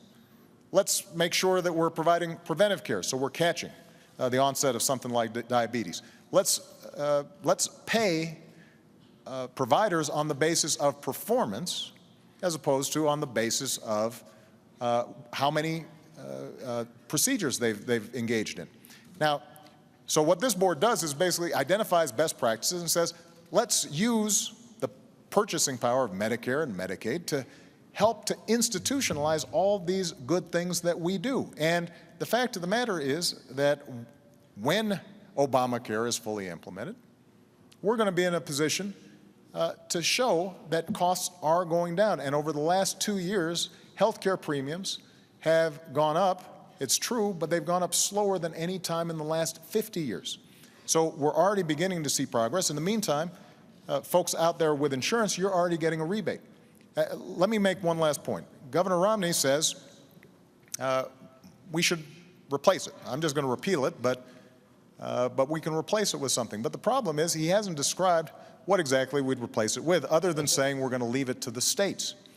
But the fact of the matter is that some of the prescriptions that he's offered, like letting you buy insurance across state lines, there's no indication that that somehow is going to help somebody who's got a pre-existing condition be able to finally buy insurance. In fact, it's estimated that by repealing Obamacare, you're looking at 50 million people losing health insurance at a time when it's vitally important. Let's let the governor explain what you would do if Obamacare is repealed. How would you replace it? Actually, it's a lengthy description, but number one, pre-existing conditions are covered under my plan. Number two, young people are able to stay on their family plan. That's already offered in the private marketplace. You don't have to have the government mandate that for that to occur. But let's come back to something the President and I agree on, which is the key task we have in healthcare is to get the cost down so it's more affordable for families. And then he has as a model for doing that a board of people at the government, an unelected board, appointed board, who are going to decide what kind of treatment you ought to have. In my opinion, the government is not effective in bringing down the cost of almost anything. As a matter of fact, free people and free enterprises trying to find ways to do things better are able to be more effective in bringing down the cost than the government will ever be. Your example of the Cleveland Clinic is my case in point, along with several others I could describe. This is the private market. These are enterprises competing with each other, learning how to do better and better jobs. I used to consult to hospitals and to healthcare providers. I was astonished at the creativity and innovation that exists in the American people. In order to bring the cost of healthcare down, we don't need to have a board of 15 people telling us what kinds of treatments we should have. We instead need to put insurance plans, providers, hospitals, doctors on target such that they have an incentive, as you say, performance pay for doing an excellent job for keeping costs down, and that's happening. Intermountain Healthcare does it superbly well. Mayo Clinic is doing it superbly well. Cleveland Clinic, others.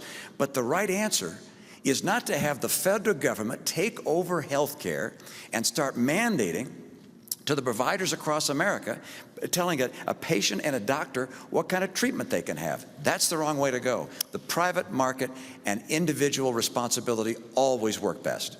Let me just point out, first of all, this board that we're talking about can't make decisions about what treatments are given.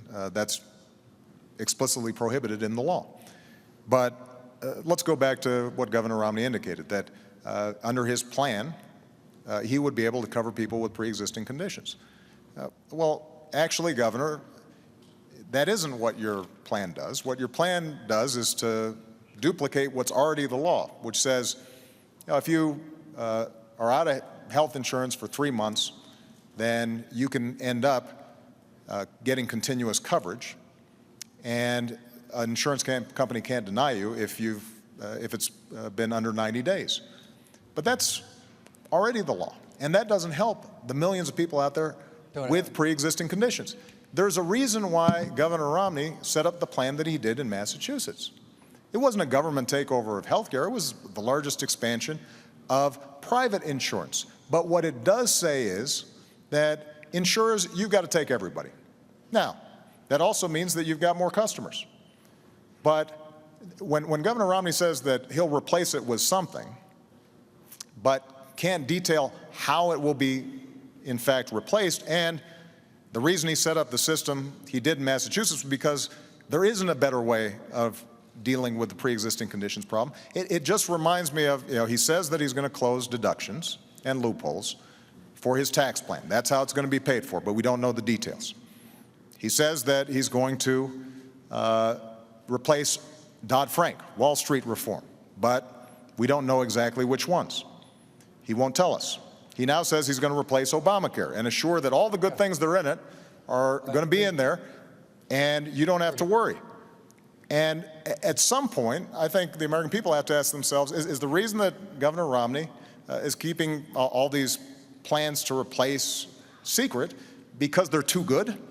Is it because that somehow middle-class families are going to benefit too much from them? No, the reason is because when we reform Wall Street, when we tackle the problem of pre-existing conditions, then these are tough problems, and we've got to make choices. And the choices we've made have been ones that ultimately are benefiting middle-class families all across the country. We're going to move to a No, I have to respond to that, well, which is my experience as a governor is if I come in and lay down a piece of legislation and say it's my way or the highway, I don't get a lot done. What I do is the same way that Tip O'Neill and Ronald Reagan worked together some years ago. When Ronald Reagan ran for office, he laid out the principles that he was going to foster. He said he was going to lower tax rates. He said he was going to broaden the base. You've said the same thing. You're going to simplify the tax code, broaden the base. Those are my principles. I want to bring down the tax burden on middle-income families. And I'm going to work together with Congress to say, okay, what are the various ways we could bring down deductions, for instance? One way, for instance, would be to have a single number. Make up a number, $25,000, $50,000. Anybody can have deductions up to that amount. And then that number disappears for high-income people. That's one way one could do it. One could follow Bowles-Simpson as a model and take deduction by deduction and make differences that way. There are alternatives to accomplish the objective I have, which is to bring down rates, broaden the base, simplify the code, and create incentives for growth. And with regards to health care, you had remarkable details with regards to my pre-existing condition plan. You obviously have studied up on my plan. In fact, I do have a plan that deals with people with pre-existing conditions. That's part of my health care plan. And what we did in Massachusetts is a model for the nation, state by state. And I said that at that time. The federal government taking over health care for the entire nation and whisking aside the 10th Amendment, which gives states the rights for these kinds of things, is not the course for America to have a stronger, more vibrant economy. That is a terrific segue to our next segment, and is the role of government. And let's see, role of government, and it is, you are first on this, Mr. President, and the question is this: do you believe, both of you, but you had the first 2 minutes on this, Mr. President, do you believe there's a fundamental difference between the two of you as to how you view the mission of the federal government? Well, I definitely think there are differences. The first role of the federal government is to keep the American people safe. That's its most basic function. And as Commander-in-Chief, that is something that I have worked on and thought about every single day that I've been in the Oval Office. But I also believe that government has the capacity, the federal government has the capacity to help open up opportunity and create ladders of opportunity and to create frameworks where the American people can succeed. Look, the genius of America is the free enterprise system and freedom, and the fact that people can go out there and start a business, work on an idea, make their own decisions. But as Abraham Lincoln understood, there are also some things we do better together. So in the middle of the Civil War, Abraham Lincoln said, let's help to finance the Transcontinental Railroad. Let's start the National Academy of Sciences. Let's start land-grant colleges, because we want to give these gateways of opportunity for all Americans, because if all Americans are getting opportunity, we're all going to be better off. That doesn't restrict people's freedom, that enhances it. And so what I've tried to do as president is to apply those same principles. And when it comes to education, what I've said is we've got to reform schools that are not working. We used something called race to the top. It wasn't a top-down approach, Governor. What we've said is to states, we'll give you more money if you initiate reforms. And as a consequence, you had 46 states around the country who have made a real difference. But what I've also said is let's hire another 100,000 math and science teachers to make sure we maintain our technological lead and our people are skilled and able to succeed. And hard-pressed states right now can't all do that. In fact, we've seen layoffs of hundreds of thousands of teachers over the last several years, and Governor Romney doesn't think we need more teachers. I do, because I think that that is the kind of investment where the federal government can help. It can't do it all, but it can make a difference. And as a consequence, we'll have a better trained workforce, and that will create jobs because companies want to locate in places where we've got a skilled workforce. 2 minutes, Governor, on the role of government. Your view. Well, first, I love great schools. Massachusetts, our schools are ranked #1 of all 50 states. And the key to great schools, great teachers. So I reject the idea that I don't believe in great teachers or more teachers. Every school district, every state should make that decision on their own. The role of government. Look behind us, the Constitution and the Declaration of Independence. The role of government is to promote and protect the principles of those documents. First, life and liberty. We have a responsibility to protect the lives and liberties of our people, and that means a military second to none. I do not believe in cutting our military. I believe in maintaining the strength of America's military. Second, in that line that says we are endowed by our Creator with our rights, I believe we must maintain our commitment to religious tolerance and freedom in this country. That statement also says that we are endowed by our Creator with the right to pursue happiness as we choose. I interpret that as, one, making sure that those people who are less fortunate and can't care for themselves are cared by one another.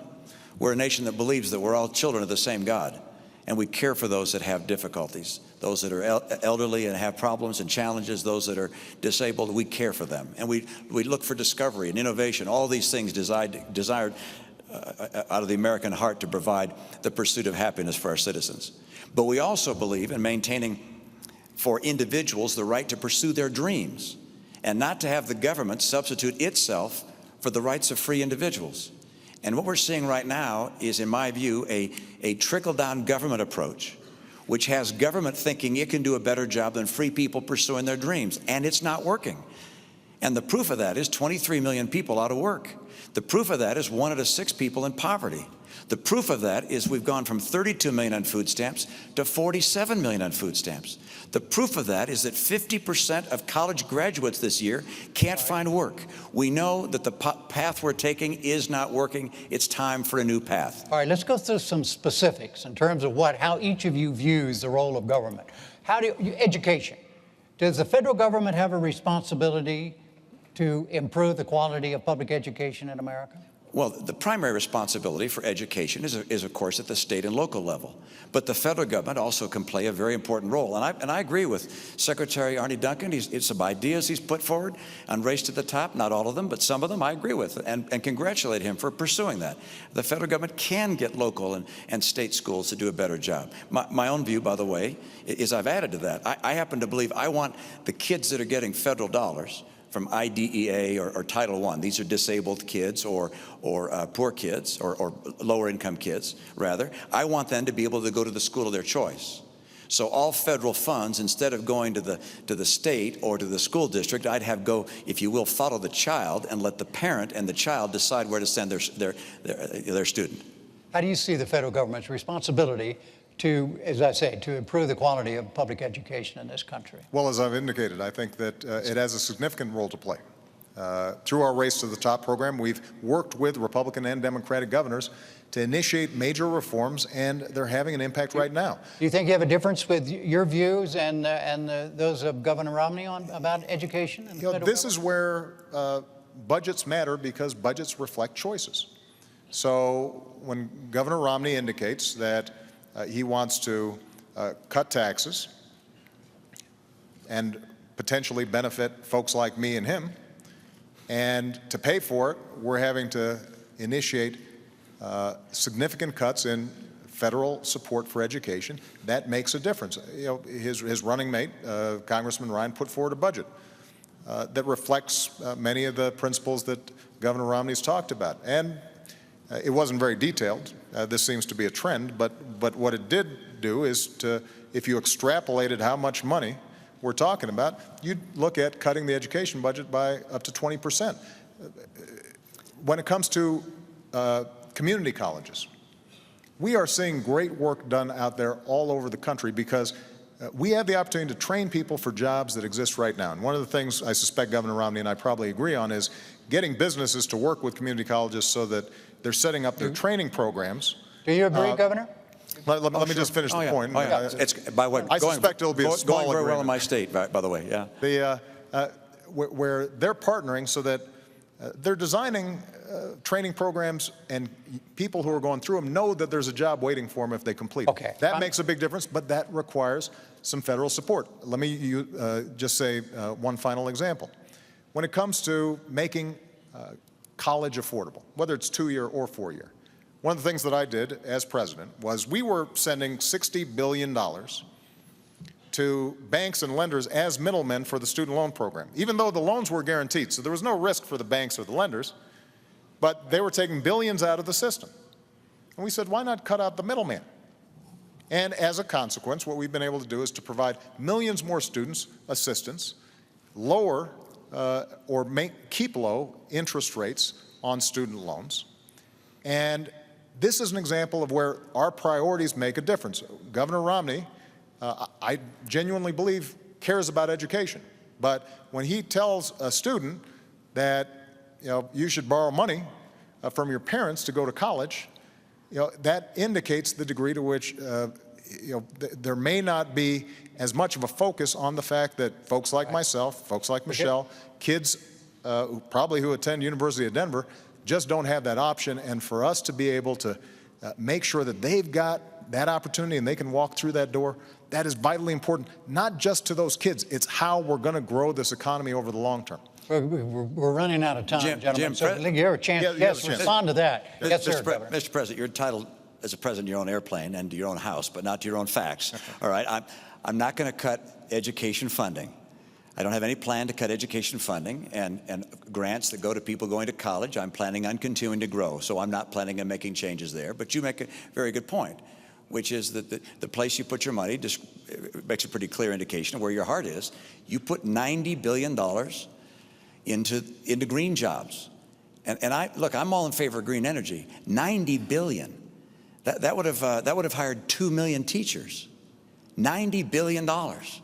And these businesses, many of them have gone out of business. I think about half of them, of the ones that have been invested in, have gone out of business. A number of them happen to be owned by people who are contributors to your campaigns. Look, the right course for America's government, we're talking about the role of government, is not to become the economic player, picking winners and losers, telling people what kind of health treatment they can receive, taking over the health care system that has existed in this country for a long, long time and has produced the best health records in the world. The right answer for government is to say, how do we make the private sector become more efficient and more effective? How do we get schools to be more competitive? Let's grade them. I propose we grade our schools so parents know which schools are succeeding and failing, so they can take their child to a school that's being more successful. I don't want to cut our commitment to education. I wanted to make it more effective and efficient. And by the way, I've had that experience. I don't just talk about it. I've been there. Massachusetts schools are ranked #1 in the nation. This is not because I didn't have commitment to education. It's because I care about education for all of our kids. All right, gentlemen, look, excuse me one sec. Excuse me, sir. We've got barely have 3 minutes left. I'm not going to grade the two of you and say your answers have been too long or I've done a poor job. You've done a great job, Jim. Oh, well, no. But the fact is, government, the role of government and governing, we've lost a pot, in other words. So we only have three minutes left in the debate before we go to your closing statements. And so I want to ask finally here, and remember, we got 3 minutes total time here. And the question is this: many of the legislative functions of the federal government right now are in a state of paralysis as a result of partisan gridlock. If elected, in your case, if re-elected in your case, what would you do about that? Governor? Jim, I had the great experience, it didn't seem like it at the time, of being elected in a state where my legislature was 87% Democrat. And that meant I figured out from day one I had to get along, and I had to work across the aisle to get anything done. We drove our schools to be #1 in the nation. We cut taxes 19 times. What would you do as president? As president, I will sit down on day one, actually the day after I get elected. I'll sit down with leaders, the Democratic leaders, as well as Republican leaders, and continue, as we did in my state. We met every Monday for a couple hours, talked about the issues and the challenges in our state in that case. We have to work on a collaborative basis, not because we're going to compromise our principle, but because there's common ground. And the challenges America faces right now. Look, the reason I'm in this race is there are people that are really hurting today in this country. And we face this deficit could crush the future generations. What's happening in the Middle East? There are developments around the world that are of real concern. And Republicans and Democrats both love America, but we need to have leadership in Washington that will actually bring people together and get the job done, and could not care less if it's a Republican or a Democrat. I've done it before. I'll do it again. Mr. President. Well, first of all, I think Governor Romney's going to have a busy first day because he's also going to repeal Obamacare, which will not be very popular among Democrats as you're sitting down with them. Look, my philosophy has been, I will take ideas from anybody, Democrat or Republican, as long as they're advancing the cause of making middle-class families stronger and giving ladders of opportunity into the middle class. That's how we cut taxes for middle-class families and small businesses. That's how we cut $1 trillion of spending that wasn't advancing that cause. That's how we signed 3 trade deals into law that are helping us to double our exports and sell more American products around the world. That's how we repealed Don't Ask, Don't Tell. That's how we ended the war in Iraq, as I promised, and that's how we're going to wind down the war in Afghanistan. That's how we went after al-Qaeda and bin Laden. So we've seen progress even under Republican control of the House of Representatives. But ultimately, part of being principled, part of being a leader is, A, being able to describe exactly what it is that you intend to do, not just saying, I'll sit down, but you have to have a plan. Number 2, what's important is occasionally you've got to say no to folks both in your own party and in the other party. And yes, have we had some fights between me and the Republicans when they fought back against us reining in the excesses of Wall Street? Absolutely, because that was a fight that needed to be had.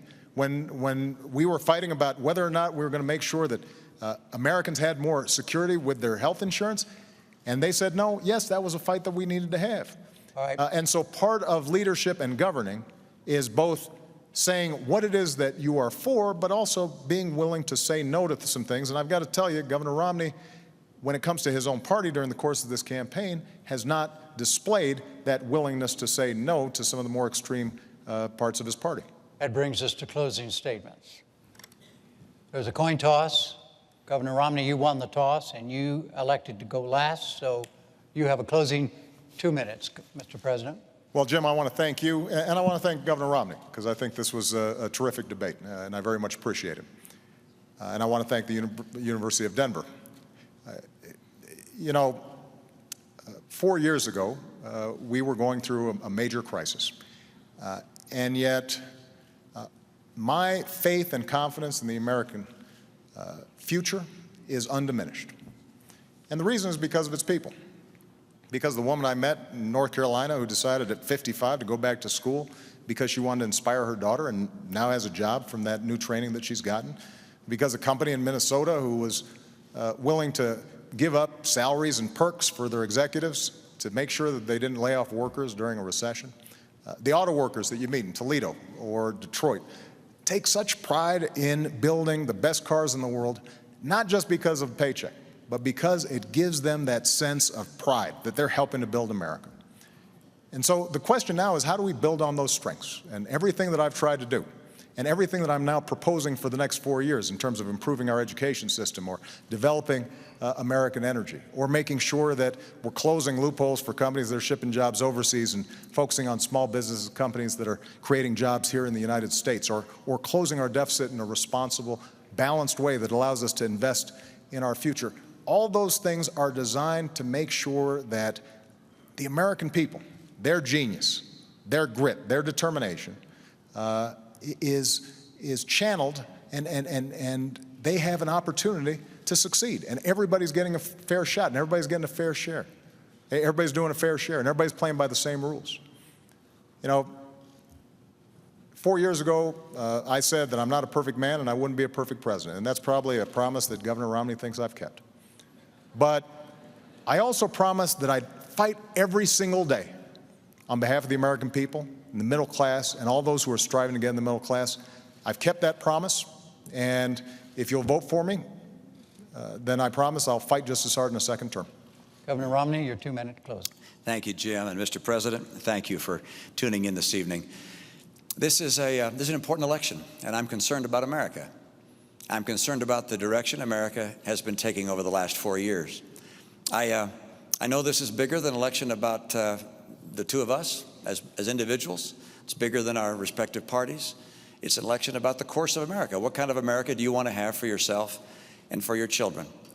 And there really are two very different paths that we began speaking about this evening. And over the course of this month, we're going to have 2 more presidential debates and a vice presidential debate. We'll talk about those 2 paths, but they lead in very different directions.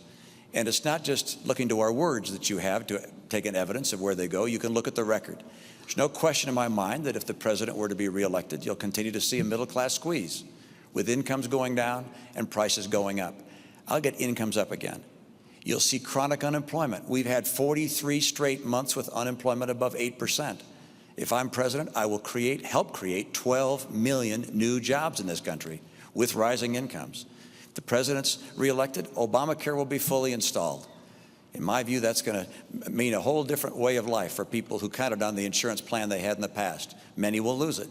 You're going to see health premiums go up by some $2,500 per family. If I'm elected, we won't have Obamacare. We'll put in place the kind of principles that I've put in place in my own state and allow each state to craft their own programs to get people insured, and we'll focus on getting the cost of health care down. If the president were to be reelected, you're going to see a $716 billion cut to Medicare. You'll have 4 million people who will lose Medicare Advantage. You'll have hospitals and providers that will no longer accept Medicare patients. I'll restore that $716 billion to Medicare. And finally, military. The president's reelected, you'll see dramatic cuts to our military. The Secretary of Defense has said these would be even devastating. I will not cut our commitment to our military. I will keep America strong and get America's middle class working again. Thank you, Jim. Thank you, Governor. Thank you, Mr. President. The next debate will be the vice presidential event on Thursday, October 11th at Center College in Danville, Kentucky. For now, from the University of Denver, I'm Jim Lara. Thank you and good night.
Hi, I'm Larry King, and welcome to another special edition. This is not Larry King Now, which is my regular program on Aura TV every day, which is distributed by Hulu. These are our special series of programs. We did them following the convention.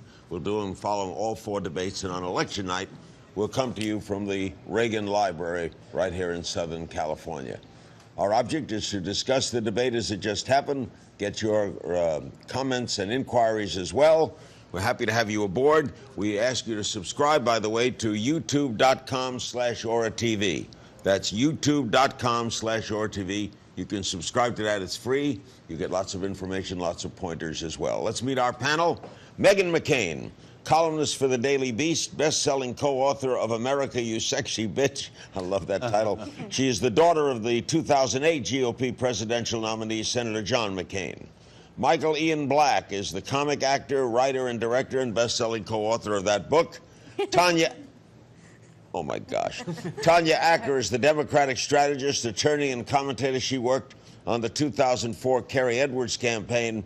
And our good pal, Ben Stein, Republican best-selling author. His new book is How to Really Ruin Your Financial Life and Portfolio. And he worked as a speechwriter for Richard Nixon and Gerald Ford, and he comes from a great family, too. I knew his father well. Ben Stein, happy to have you aboard. Let's start with you, Ben. Your overview of this debate tonight. It's a cliche, but it made me proud to be an American. I thought they got a lot of information out. They did it in an extremely civil, polite way. I was mindful of the fact that they are from different parties, but they were at all times very polite to one another. The differences between them seemed to be much smaller than their similarities. It made me proud to be part of a country where even in the height of an election campaign, the opposing candidates are so kind to one another and so informative. I thought I learned quite a lot tonight, especially about the health care, which went on for way too long, but still I learned quite a lot about it, and I was extremely impressed. Any gaffes?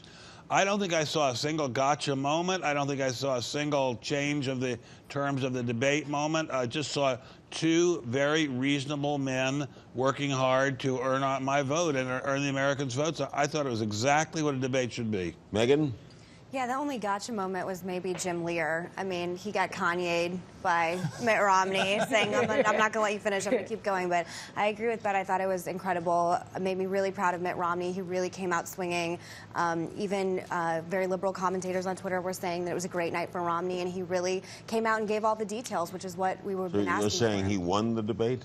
Yes, I definitely think Mitt Romney won. And we'll go now to Tanya. I agree with Ben, and I will say something about this debate in terms of the format. It really made me want to see both of these guys like locked in a room with a camera and no moderator, and then just to have them go at it for hours and hours. That's how they could win this debate. I disagree with Megan. I don't think either of them won this debate. I think that they both acquitted themselves admirably. You know, as a Democrat, I'll say that I think it was probably the best I've seen Mitt Romney in a long time. You know, he had some passion and he seemed to connect. I think that the president was strong on providing details. I think that he was strong on pointing out where Romney didn't provide details. But I think in terms of really having a winner or a loser, you know, Romney did what he needed to do for his folks. Obama did what he needed to do for his folks. So I don't think there was a gotcha. I don't think there was anything that was particularly a game changer for either of them. The Lincoln-Douglas debates were conducted where they each questioned each other. There was no moderator. And they went on for something like 8 hours. That's what we should have. And Douglas won the election, by the way. Yeah, exactly. For the Senate. What did you make of it, Michael? I agree with what the panel's saying. I think I look at it like, you know, sometimes you watch a baseball game where it goes into extra innings, 13, 14, 15 innings, and finally somebody just sort of hits the ball through the right field, and you feel like it's too bad that both teams couldn't have won because it was such a good game. You know, if I had to score it, I'd say Romney probably did win this debate, as much as it pains me to admit.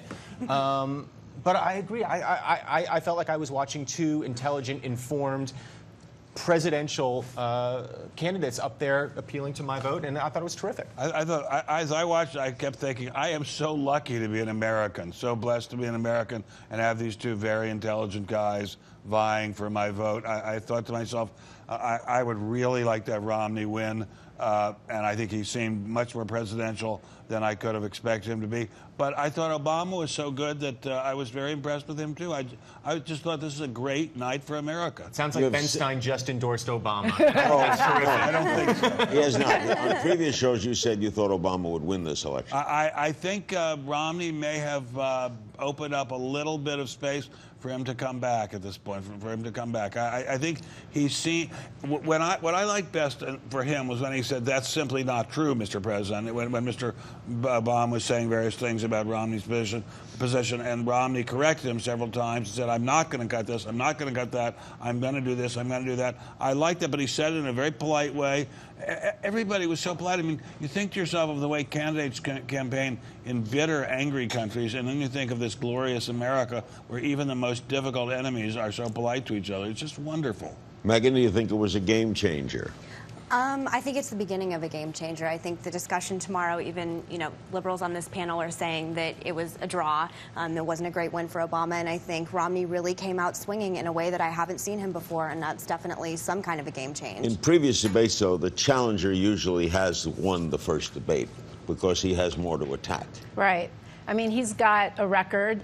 He has a record to attack, but he also has a record to defend. But I think that Romney was really cognizant of the fact that he needs to be clear and he needs to connect with people, and he did that. I do think Obama had a great night. I mean, I know we're calling it a draw, but let me just be very clear. I think the president did a very good job. And again, the devil's in the details. I think that Governor Romney has been sparse on details. I think he's still sparse on details. But I think that what happened tonight is that they brought the conversation closer so that at some point between now and the 30 days, instead of trying to disenfranchise people in Pennsylvania and Ohio, we'll actually be talking about differences in policy. Maybe that's where this conversation can go now. I thought actually Mr. Romney won in the first minute by making that joke about, I know it's your anniversary and I know this is the most romantic thing it can be is to be here in this room with me. That just showed a kind of a warm, folksy side to himself that we have not seen before. And I would say, rather than give us so many details about your specific programs, which we do want to see, let's see more of that warm, friendly type. I saw Reagan arguing and debating, I should say, with Mr. Mondale on C-SPAN from the '84 election, and Reagan really did not know the facts better than Mondale. He didn't have a better program necessarily, but he was so much folksier and friendlier. He just had a magnetism to it. He's the guy you wanted sitting next to you on the plane from L.A. to New York. I can't say either candidate was particularly Reagan-esque in that way tonight. Neither of them have that sort of visceral connection, I think, with their constituents, although we've seen flashes from Obama, certainly in the last campaign. But I agree with you that what we saw for the first time from Governor Romney was that kind of warmth and personality that people like Megan assure me is there when you actually meet the man. It was nice to see it in person. Let's go over to David Begg now, who is our social media expert. His new show, by the way, debuts this month on Aura TV. And for more information, you can follow Newsbreaker on Facebook and Twitter. David, what are we hearing? Larry, people talking more about Jim Lehrer and Big Bird on Twitter right now than they are about Romney or Obama. Check this out, 17,000 tweets per minute for Big Bird, 10,000 tweets per minute for PBS. They even started a Fire Big Bird Twitter account, Larry, while the debate was going on, with a picture of Big Bird that says, "Will work for food." As we continue moving up, more tweets from the Fire Big Bird account just started again during the debate. Is that because Romney said he would cut PBS Because funding? he said he would cut PBS funding. So Big Bird tweets, Mitt Romney will end Bert and Ernie's right to a civil union. Kind of being funny as we're watching. Actress Olivia Wilde tweeting, Mitt is smirky, sweaty, indignant, and smug with an unsettling hint of hysteria, and he wants to kill Big Bird. Luis Gomez during the debate tweeting, winner is presidential debate 2012, Big Bird, loser, Jim Lehrer. They even started a Twitter account for Jim Lehrer, Larry, during the debate. First tweet was, guys. Wait a minute. What we're saying is there's a Big Bird night. I can't buy that. I don't think that's representative of the country. Big Bird has a big night on Twitter. But you also have to remember, Larry, Twitter is not representative of how things are going to go on Election Day. It's representative of what the buzz is tonight. So the buzz tonight had a lot to do with Big Bird, PBS, well, that's pitiful. and Lehrer. That's pitiful. Yeah, that's pitiful. If that's popular true, that's culture, pitiful. though. But I don't know who Olivia Wilde is. I think she's a famous, beautiful famous girl actress. or something like that. But I think she's actually from my native city of Washington D.C. But I have to say, I thought Romney had a friendly, cheerful look on his face all the time, and I thought so did Obama. I mean, I want to go back to this. Yeah. I spend a lot of time watching documentaries about Nazism and the rise of Hitler, and you watch those, you see the incredible anger and craziness of those times, and then you see just the incredible civility of life in America. We are so incredibly fortunate to be here. I mean, that's the real takeaway that I had from tonight. The debate that was the great game changer in my history was Kennedy-Nixon. Yes. Nixon was ahead going into that debate. People didn't really know John Kennedy. He was a senator from Massachusetts. Nixon was more famous. He was the vice president of the United States. I heard it on the radio. I called it even. I would call tonight almost even. I thought Romney was very good. I thought Obama was very good. This was, as you said, a very civil debate. If you heard it on the radio when you had the Nixon-Kennedy, you thought it was even. I got to the radio station. they were all raving about how Kennedy won that debate. Because of the sweat on Nixon's upper lip. That didn't Neither of happen them, tonight. no one will ever make that mistake again. There was no PR effect tonight. But, and you know, the great thing about tonight is that it made me think that the candidates are a lot more grown up than the political machines beneath them. Very well put. I Very would well put. rather see these two guys, and I'm not just saying that, you know, it's all the right wing, although I think it mostly is, but I would love to see just these two guys explain themselves and question each other. I mean, I would love a Lincoln-Douglas type debate. No, I think that the it country might would work. benefit from it. I thought they were explaining themselves. Well, no, Now, but I mean, without, just for more time, get rid of the moderator, go at in this it. debate, they were showing the difference between a Republican government and a Democrat Yeah, government, they were and the clear. role of government for both parties. I agree. You saw the clear With a lot of difference. clear delineating differences, which a lot of people, unfortunately, don't know the difference, especially when it comes to taxes and Medicare. What is Romney was more specific than he's ever been before, but also so was Mr. Obama more specific. I don't think Mr. Obama ever explained why in 3.6 or 7 years he hasn't been able to do more with the economy, and I think he can explain it, by the way. He just didn't do it. And I don't think Mr. Romney explained really in detail how he's He going to didn't get tell us 12 where the million cuts jobs. would occur. It's where the 12 million jobs are going to come from, especially. But go back to high school. I mean, who do you vote for? The guy that you find likable and that you would like to have be the cool kid. You'd like to have him be the cool kid sitting next to you in homeroom. I thought both of them were cool kids. Both were cool kids. Michael? Cool, nerdy kids, maybe. I mean, cool. There was a lot of information flying at me. Two guys running for class president. Yeah, and that's great. And, you know, I actually want that. I want a wonky president. I want a guy who I have faith in is going to dig our country out of the hole that we're in. And I think both guys presented their cases and presented them well. By the way, we have college students here tonight from UCLA, and occasionally through the program, we'll go to some questions for them.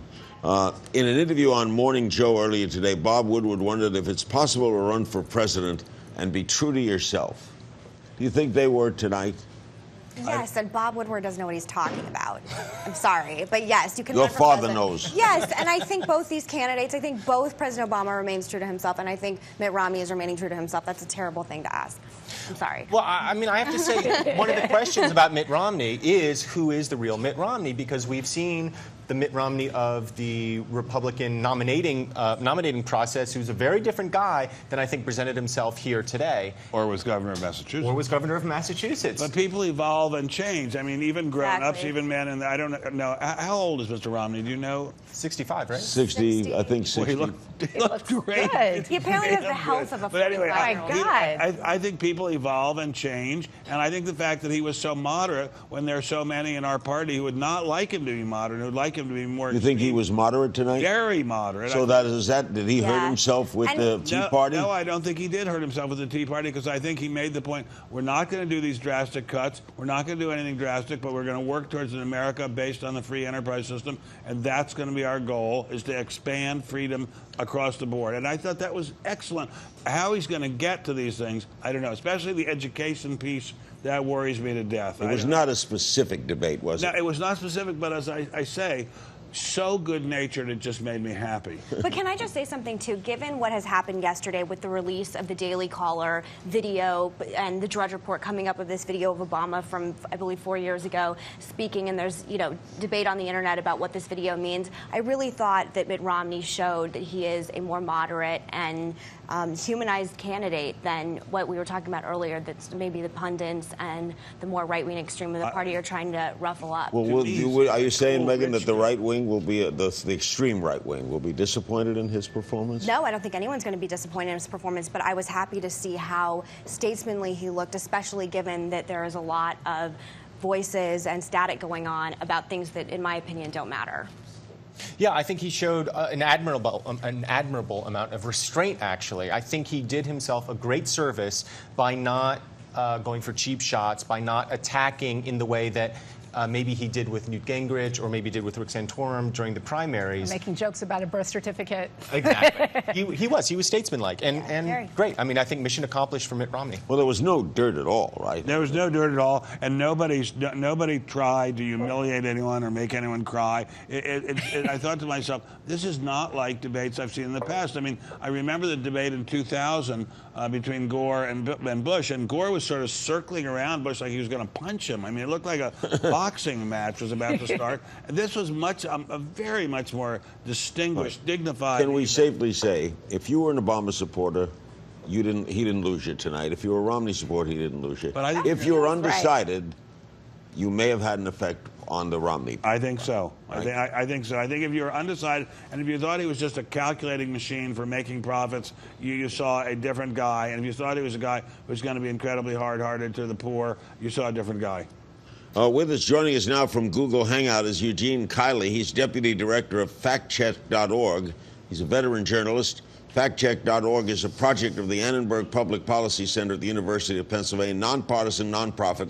It's a consumer advocate for voters. And Eugene is going to... Eugene, are you there? Yes, I am. Can you okay. see and hear me? Fact-checking standpoint, were there errors tonight? Oh, there were plenty. A lot of the same kind of talking points that we've been seeing in the stump speeches. So there's a lot of work here for fact check. Like examples? Well, we were tweeting throughout the night as we were hearing some of the same things. And some of them are mistakes just in the way that they're presenting the information. They're stumbling over their own talking points. Romney at one point had said that 23 million Americans are out of work. The number is actually half that. The 23 million includes things like part-timers who are looking for full-time work and people who have stopped looking for work. Example, on the Obama side, he was talking frequently about this rebate that we're going to be getting from insurance companies, kept saying that you're going to get a rebate from the insurance companies. Well, most of those rebates are going to be going to employers, not to individuals, so don't stand by the mailbox waiting for your rebate check. According to Fact Check, Romney appears to have mixed up two statistics.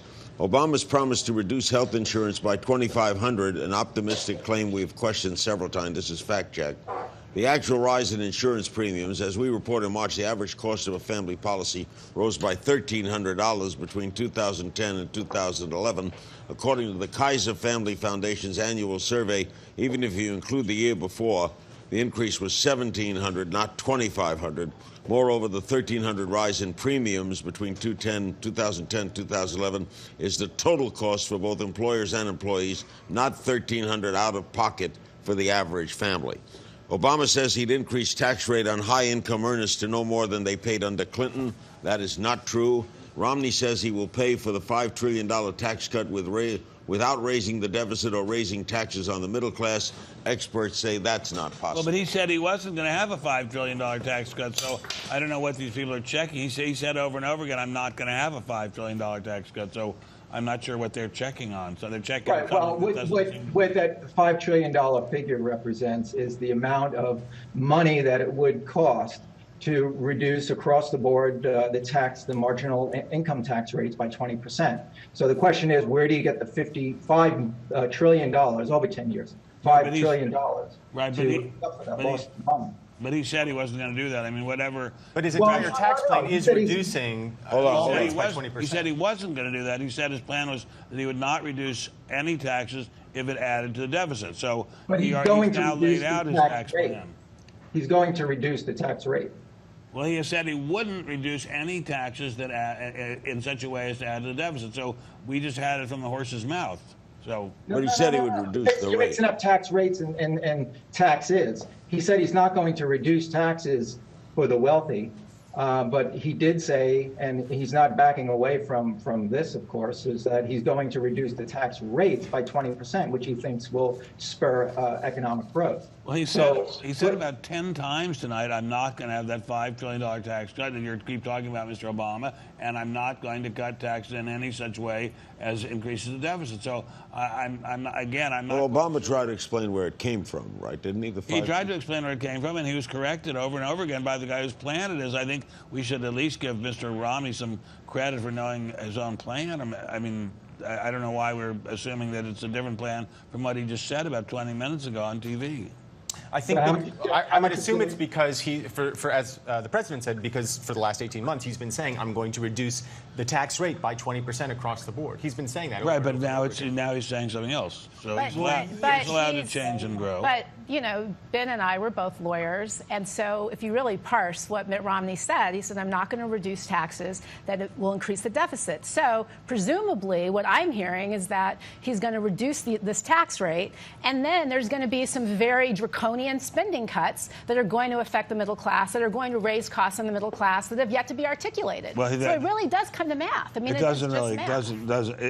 Let me just say, I think he said over and over again what he meant, and also it would be impossible to cut the amount of spending that you guys are talking about, and I think Mr. Romney is smart enough to know that. Eugene Kiley, thanks very much on Fact Check.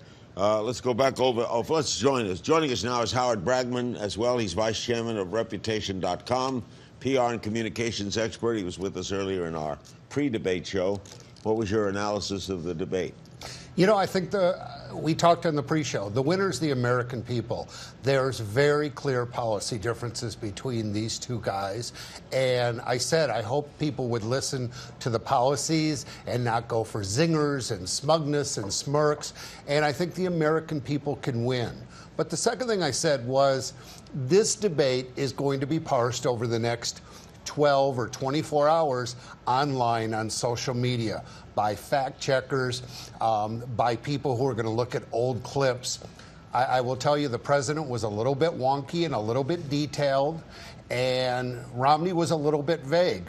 And I think Romney did very well. I think he acquitted himself very well, looked very presidential. If anybody was leaning towards him and had a doubt, I think he was fine. I think if you like the president, you will still like the president after this debate. The problem's going to come in. Romney's big problems are with groups of people, with women, with Latinos, with African Americans, with gays, with Jews. You can just go down the list. I didn't hear one thing on Romney's side that's going to help bridge that gap for him. What he has to do, I'm sorry, Baker. Well, just to your point, Howard, and this is sort of one of my big picture criticisms of today's Republican Party, is that I don't think that there is any strategy on the part of the GOP to reach out to those groups. What I see is a GOP that's a party that's been taken over by its extremes, by one that sort of gets a lot of traction on a lot of the divisive techniques and strategies that we've seen over the past 4 years. You know, it was interesting when they talked about, when the candidates talked about why it is Obama went forward with his health care plan without getting one single Republican vote. Well, it might be because Jim DeMint said that this health care plan was going to be Obama's Waterloo. It might be because they said that we're going to beat him. It might be because Mitch McConnell said they're number one. Being so friendly no. But I'm not. I'm so happy and I'm so friendly. Okay. But I just wish that the Republicans in Congress, instead of, you know, if Mitch McConnell. I know, but let me just. Wait, just one thing. I get insulted when. Okay. Go ahead. I get insulted when Democrats assert that the only thing that Republican women care about is our vaginas. I mean, I never said that. More. No, but the assertion that this war on women, thank you, Ben, I appreciate that, but the assertion that the only thing that we care about is birth control and abortion. I never said that. No, but this is the But in assertion fairness, of this I care a lot war about on women's vaginas. Yeah, and I could care less about your vagina. I want to go on the record. Wait a second. But the broader point I'm trying to make is, and I said this on air a few days ago, someone thought I was calling them stupid, but in the old James Carville adage, it's the economy, stupid. And right now we're looking at a $16 trillion deficit, unemployment over 8%. Let me tell you something, honey. If moms and wives and sisters and whatever come home and they don't have jobs and their husbands don't have jobs and their friends don't have jobs, that's all that's going to matter. Why is he polling poorly among women. Well, let's see how he pulls Well, after traditionally, Republicans in the last several elections have polled more poorly among women. And there's nothing. The Republicans, I talked to Republicans at a very high level. They desperately would like to get more of the African-American vote. They desperately would like to do that. But you have said in the past here on this show that you think Obama's the winner because he can't make inroads. Exactly right. Inroads with Latinos, blacks. No, it's a gigantic racial issue. I mean, I thought we lived in a post-racial America, but we don't. We have 95% of the African Americans voting for Mr. Obama. It's perfectly fine. I understand it's not. And there are people against him and there's because something he's like black, 75. right? There's some who are against him because he's black. There's 75% of the Latinos, or 70%, are going to vote for Mr. Obama.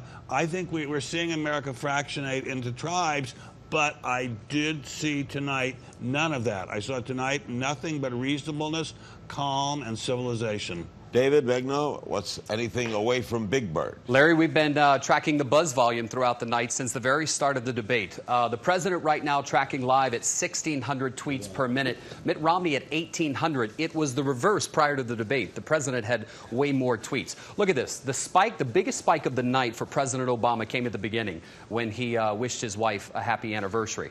For Mitt Romney, when he talked about cutting funding to PBS at about 28 minutes into the debate, he hit about 2,000 tweets per minute.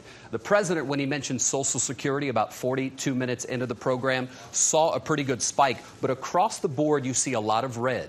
When it comes to Twitter, more people were talking about Mitt Romney tonight than they were about Obama, especially when Mitt Romney mentioned education. Quite a ways into the program, Twitter really spiked and continued through the end of the debate. Historically, that's true of the challenger in first debates. Right, historically, that is true. Again, I go back to the fact, since we're the only ones at this group old enough, well, I think we are, to remember the Kennedy-Nixon debates. Those were far more acrimonious debates. I mean, incredibly more acrimonious. This was a debate among extraordinarily This was the least acrimonious debate ever. Ever. And a very, very big plus for America in these troubled times. If I could speak to Twitter for a second, Mitt Romney has consistently been more popular on Twitter just by number of tweets than Obama for weeks, and that's not necessarily a good thing when you read what people are actually saying about Mitt Romney. I see. We have a question from a college student. Larry, we've got a great group from UCLA. Your name is Casey, and you Yes. think Mitt Romney won tonight. What's your question or statement? Well, the reason I think Mitt Romney won is I think he benefited greatly from being on the same stage as Obama, because he, instead of being viewed as a contender, was now seen in a professional setting. And I think he forced Obama to explain his policies. And it's funny because Obama has been running on kind of a slogan of looking forward when he really spent a lot of time going backwards. Comment? Megan would I agree think with she's that. wonderful. Totally right. Nailed it exactly. Very well spoken as well. Nailed it exactly. The challenger usually does in the first debate by being on stage with the president. I think in all cases that's true. Most cases. Well, most the cases. best guess, I think, was Kerry Bush. I think John Kerry won that first debate. You know, in most cases, they come up, they look presidential. He looked They're good. on an equal footing.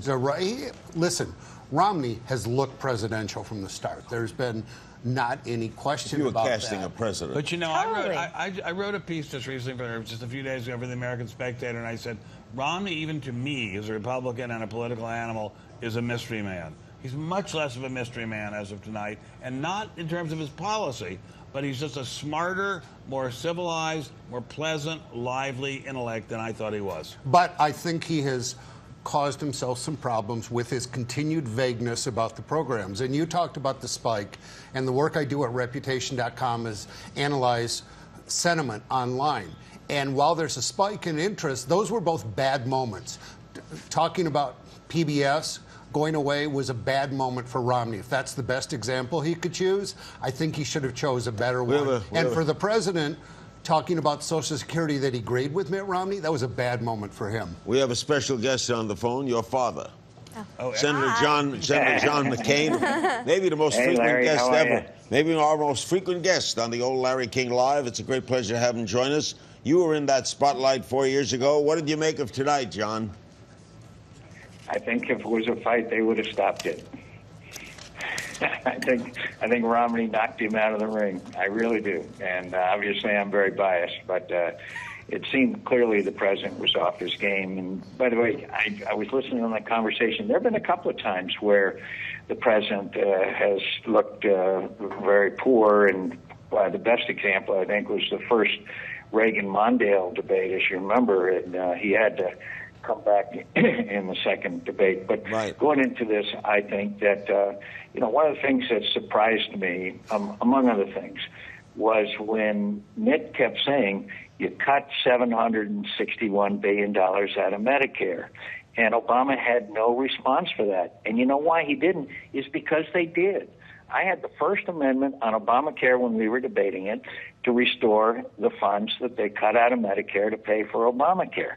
And that's really, I think, maybe one of the first time, one of the real liabilities that Mitt has had in this campaign is Medicare with seniors. I think that might have changed things quite a bit there, because it's obviously a very big issue with seniors. Senator, you said you thought Obama was off his game. In what way?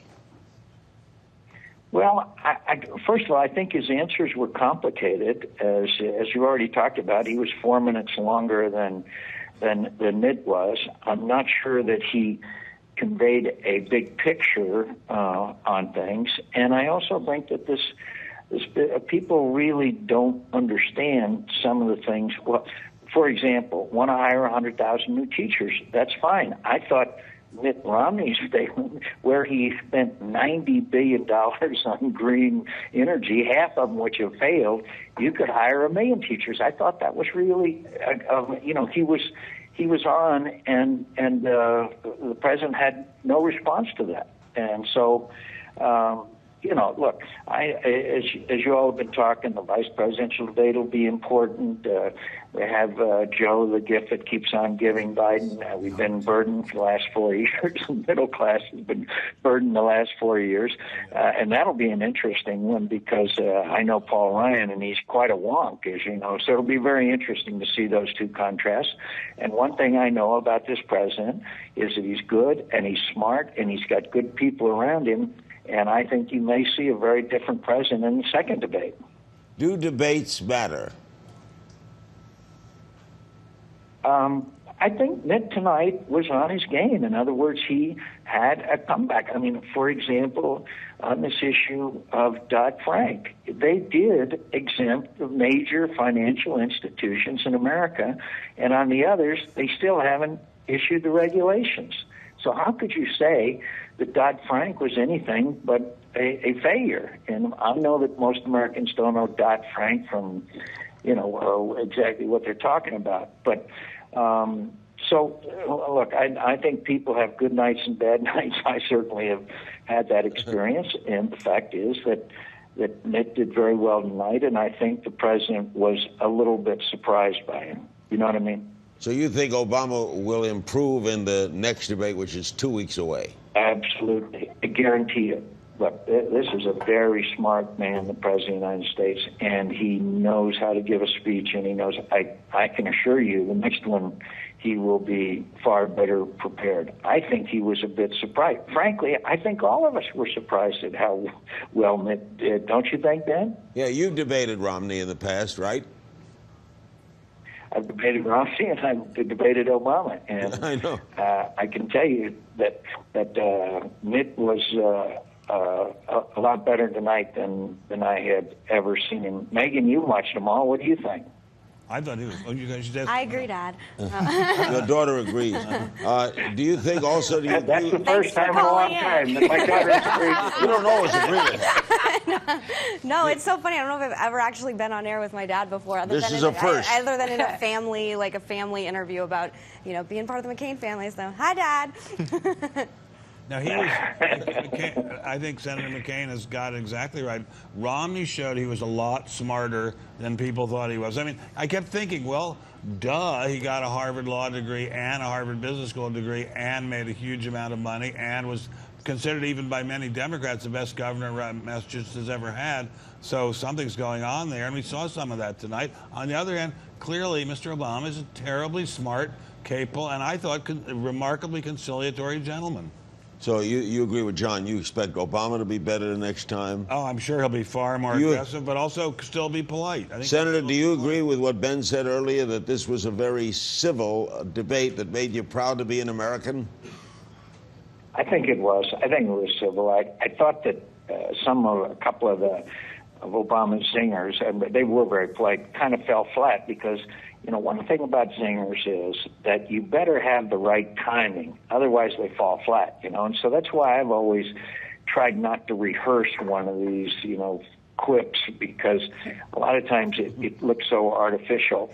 But yeah, look, not everybody, but the President of the United States is very likable. It's a great American success story. They like his wonderful wife and his children. So it's not a matter of likability. And I think that Romney understands that. You don't want to go after the President of the United States because Americans would be offended by that because they like the President. What I think Mitt was trying to say tonight, and I think he got it across, is that we can't pick 4 more years like the last 4 years. And that's why he kept throwing up these numbers about unemployment and people are not looking for work, et cetera, et cetera. And that's why I think he was very, very effective by throwing some of Obama's quotes back at him. You know, if he didn't cut the deficit in half, he shouldn't run for a second term, you know, that kind of stuff. And so I think that Obama was surprised. I think a lot of us were surprised. And the next debate, I will look forward, frankly, with more interest than I had in this one. What do you think, Ben? I think it's going to be a killer debate next time, but I think they'll both still be very friendly and civil to one another, because I bet they both find they get payoff from that. There's no payoff in being an assassin in these debates. Senator, thanks as always to join us. It's a first. You were on with your daughter. I guess you're very proud of her. We don't need to make this about me. I'm very proud of her, and Thank you. And I always pay close attention to her, and we have some very spirited conversations. What did you think of her book, by the way? That's enough. What did you think of America, You Sexy Bitch? That was a spirited conversation, Larry. Senator, I love you, Dad. Call you later. Okay. Senator, as always, thanks, gang. Larry, I love you, and one of the great memories I'll have that I'll take with me for the rest of my life is the wonderful times I had being on your show. You are one of the great men in American, I would say, providing and informing and the American people. I'm humbled. Thanks. Thank you very much, John. Senator John McCain of Arizona. By the way, don't forget to subscribe to youtube.com/OraTV. youtube.com/OraTV. You can do it right now. Another question from a college student. This is Darby Larry from UCLA. Your question or comment? When I was listening to Romney speak about the voucher plan, I found that it was really unrealistic and that it wasn't really going to work in our system. And I want to know if the panel feels differently or agrees with me. That was something that I found really. Was voucher one of his weak moments, Tanya? I think so. I think that if you look at the state of American education, about which I don't purport to be an expert, but I was in the public school system for most of my life. I've got good friends who teach in it. I've got friends who actually still have kids in it. And I think that Mitt Romney's plan, one, is very sparse on details. Two, I think that he's been pretty consistent about not consulting one of the core constituencies in that partnership, namely teachers. You know, he was at a round table with some teachers. A teacher raised her hand to say something, and he said, "I didn't ask you a question." Well, I think that what he has not done is articulate how this voucher system is going to work. And what do we do with the public school infrastructure that is there? It is one of the core parts of our democracy, is making sure that every American student... He did praise the Secretary of Education. He did, and now let's give some teeth to what our great public school infrastructure could be, but is not. I'm not sure whether Darby... there were two references to vouchers tonight. One was vouchers for health care, and one was vouchers for education. Which one were you talking about? Thank you for clarifying that. I was discussing with health care. Yeah, that's what I thought. I was talking about something else. I thought it was health care, too. No, I think health. Yeah, the question is all, and the devil's in the details, Darby. Because I mean, we'd have to know how big the vouchers would be and how big a typical insurance policy premium of the kind we would want would be. And obviously, if they're close to each other, then it could work out. Otherwise, and I want to add, Larry, I think that was one of the president's best moments when he said, "Yeah, but if you're 54 or 55," when he added at that point, that was an excellent moment for him. David? Larry, what's great about Twitter is that people can be funny, they can be irreverent, and they can just vent if they want. So we've got pundits and people at home who were watching. Ezra Klein tweeting tonight during the debate, Romney has been stylistically better than Obama. Obama's done a better job pinning Romney down on unpopular policies. Joey Parker tweeting tonight, Mitt Romney lives in La La Land, so unrelatable. And what the hell is the moderator doing? Moderate, buddy. A lot of tweets, Larry, about Jim Lehrer. Nicholas Kristof tweeting, please, Mr. President, passion. Don't treat the debate like a law school. I'm afraid you're going to discuss torts. Bill Maher, your friend, Larry, tweeting tonight, that President Obama sure is smart, but I'm not sure if I'm going to take his class next semester. Monica Crowley, the Republican, tweeting, Romney totally comfortable and in command. Obama staring at his notes like a kid in science class who didn't study for the test. And finally, comedian Dennis Miller tweeting, Obama better hope a kicked ass is covered under Obamacare. A lot of fun tonight, some humor, but again, Larry, I got to tell you, it was really hard to find a liberal pundit who was really glowing about how the president did tonight. Most of them were kind of soft, thinking it wasn't his best performance. I want to know if it is possible that Mr. Obama had a cold or the flu or something, because he did not seem to be quite as lively as he sometimes is. And I mean, politicians are human beings. They get colds. I remember very well when Mr. Nixon was campaigning in '60. He got a very, very bad cold that affected the campaign very, very much. I wonder if that's possible. A lot of people were talking about his eyes, talking about he looked down the whole time, and Governor Romney was looking at him or the moderator, but the president never really focused a lot on the governor. He needs clear eyes.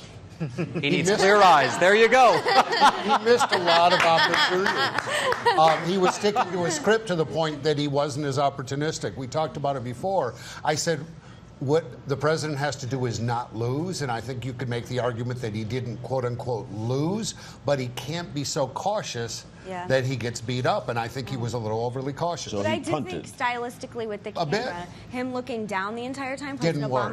But it wasn't like the smugness. I don't think it was smug. I just don't think it seemed alpha to me in the sense that Mitt Romney looking at the camera and looking at the audience. The president, they're both clearly best when they're smiling, looking at the camera. Yeah. You're very right. It's a very good lesson for everyone starting junior high school. Smile a lot. Yeah. He was professorial. Yeah, professorial he's and downright wonky. Yeah, long way. I mean, it's one of the things that, I mean, was both a positive and a negative about the entire debate. I mean, it's a negative if you tend to yawn off at those things, but I actually thought that there was a lot of good policy exchanged on both sides, some of which I hadn't heard clarified before. I mean, look, it's a presidential debate. It's supposed to be a little wonky. Yeah. Well, Michael, but in the past, they often have. I was like, I'd rather hear facts. In the past, they have often not been wonky. So I kept saying two technocrats.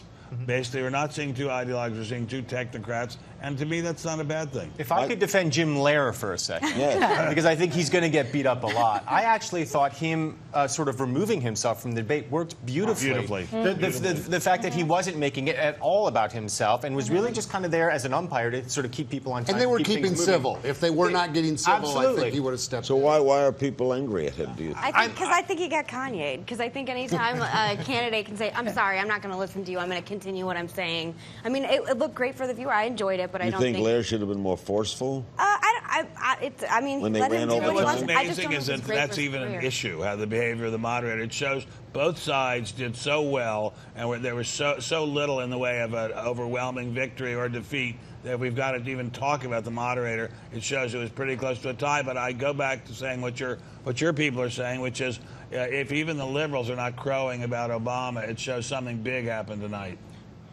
Well, Romney's plus was he certainly didn't lose. Oh, he more than didn't lose. I mean, He held his own. You could imagine him being president, and you could imagine him trying to get things done, and you didn't think of him as just another one of the many, many, many people who have hundreds of millions of dollars in this country. He seemed like he really cared about America. I was very impressed at the way he got across. that even though he's terribly, terribly rich, he really seemed to care, and he seemed to be emotional about people suffering in the recession. I wouldn't go that far. You're saying he's a better actor than we give him credit for. I didn't see that empathy. He will have to be more specific. I do. When he was talking about the Constitution and his role in government, I was very moved. And I'm not just saying that.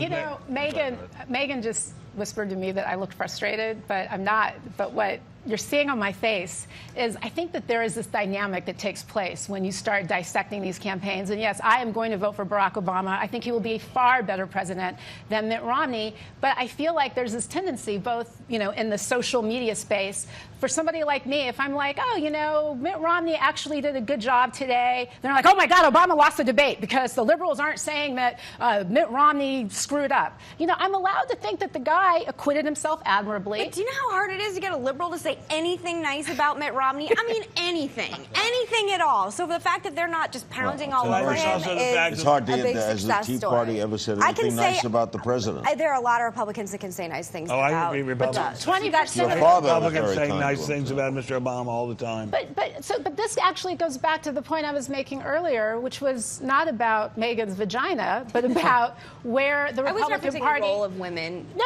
I get it. But so one of the things that I thought was great in the last election was when your father stood up in front of all of those folks. You know, that one woman who called Obama. I think she said he's a Muslim and he hates the country. And cut her off. He cut her off. I respected John McCain before that moment. I respected him even more then because that was a Republican leader saying, hey, step down. You know, we're not going down that How about road. tonight? He expects the president to be tougher the next time. And again, here's even more examples of civility in the United States of America. This is just a wonderful thing that happened tonight. I hope it continues. I think that by itself can help pull us out of the recession, as that spirit of togetherness and trusting one another. You know, Ben, last time one of the last times we were here, you were expressing some frustration to me about Governor Romney's lack of specificity on some of his programs. Do you feel that you got more of that tonight? I think we got some more of it. I think we should have gotten more of it, but I think there's a big reason why he can't give us more of it is that he doesn't have more of it. There is no easy way to create 12 million more jobs unless we declare war on Canada and then we put 12 million people in uniform. I don't think we're going to do that. We love Canada. We love every bit of Canada. How about Mexico? No, we love Mexico is great. We love Mexico. We love Mexico. How about Nicaragua? Well, I've never been to Nicaragua. Chile. Never been to Chile. But anyway, I think that he does need to be more specific, but he can't be, and neither can Mr. Obama be. He didn't say why it's going to work in the next 4 years if it didn't work in the last 4 years. He's in a very deep hole. I have to say, when Mr. Obama said, I inherited such a deep hole that's very, very hard to dig my way out of it in 3.5 years, he's not lying. It's absolutely true. It's totally true. And when Mr. Romney says, I don't know exactly how I'm going to do it, but I'm going to work at it all the time, and he might have added, and I've never failed at anything I started, that is also a very good point. I mean, this is a guy who has got success all over him. Everything he's ever done has been a success. Do you think Michael Obama should have reverted more to the Clinton tactic of arithmetic? Think the president lost an opportunity, and I was hoping that he would continue to drill into the governor for specifics. Give me specifics. I hear you saying this. What deductions? What loopholes? And I feel like Jim Lehrer actually sort of pivoted to Obama at one point and said, and sort of leading him towards that question. And for whatever reason, he didn't take that opportunity. I wish he had, because I do think the governor is trying very hard to put forth a plan, and he's got these sort of pie-in-the-sky projections, but the crust is not fully cooked, and I want to hear more. Politicians make pie-in-the-sky predictions. I look at the predictions Mr. Obama made about cutting the deficit in half and reducing unemployment drastically. That's what politicians do, and they never are that specific. It's an interesting thing. I go back to my Nazi documentaries I'm endlessly watching. There's nothing else good on TV.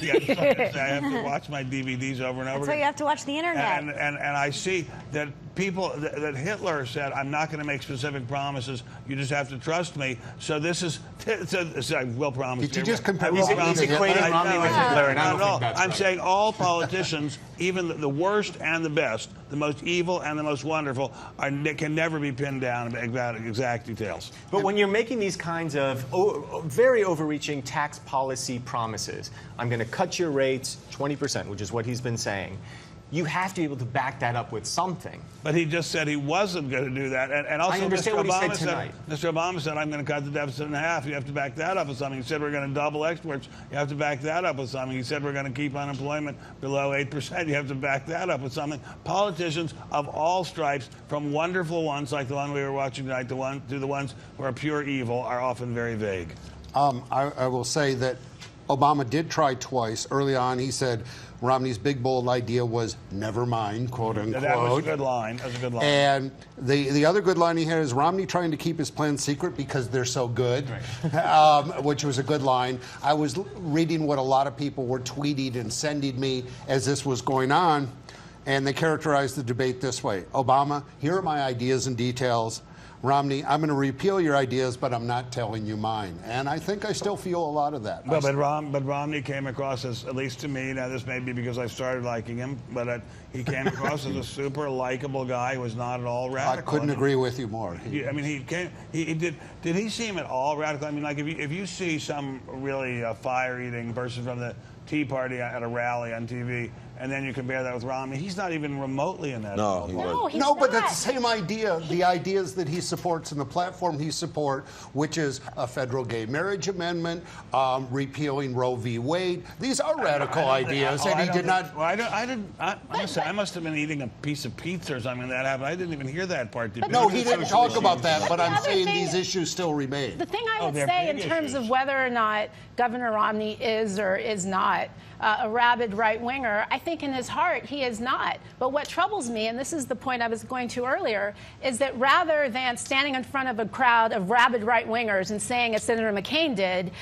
this man is an American who loves his country and is a good Christian, he stands in front of a crowd of rabid right-wingers and tells birth certificate jokes. Oh, that was a joke. No, but wait, said it was a joke. It's actually not so much of a joke. But let me You finish. said it was When a joke. 20% of the Republican Party still thinks that Barack Obama is not an American or a Muslim or doesn't have a birth certificate, Oh, I think it's a troubling. It's a troubling joke. I think your father, Republicans are not jokes. Your father was very kind about the president tonight, and very fair, as he always has been. I think Mitt Romney is fair as well. I mean, I don't agree with everything he says. I think you guys are giving way too much credit to the Tea Party. I think it was a movement that sort of sprung up a few years ago. But don't you think it doesn't have much represents about 20% of the party? I Maybe mean, 25? 20 is pushing it. I don't know, but there's some extremely, extremely aggressive elements within the Democratic Party. But we don't give them much attention. Oh, the hell you don't. We don't give them so much attention. They were all over the convention. They were all over the convention. What about Elizabeth Warren saying corporations don't have a heart? Elizabeth Warren and Jennifer Let me Granholm. say what's going to But I'm just saying, they're also giving a platform at the DNC. But I don't Let me say what's going to happen. There's the macro level, there's the debate. Romney acquitted himself very well. On the micro level, on the ground game, when people are calling women, when people from the Obama camp are calling women, they're going to say, do you want to lose? Do you want Roe v. Wade overturned? They're going to call and there's a gays lot of and Catholic lesbians. pro-life women in this country. And there are a lot I of understand Protestant there's a lot of pro-life women, different there are a people, lot but of I'm just Jewish saying ones, too. they're going to use this.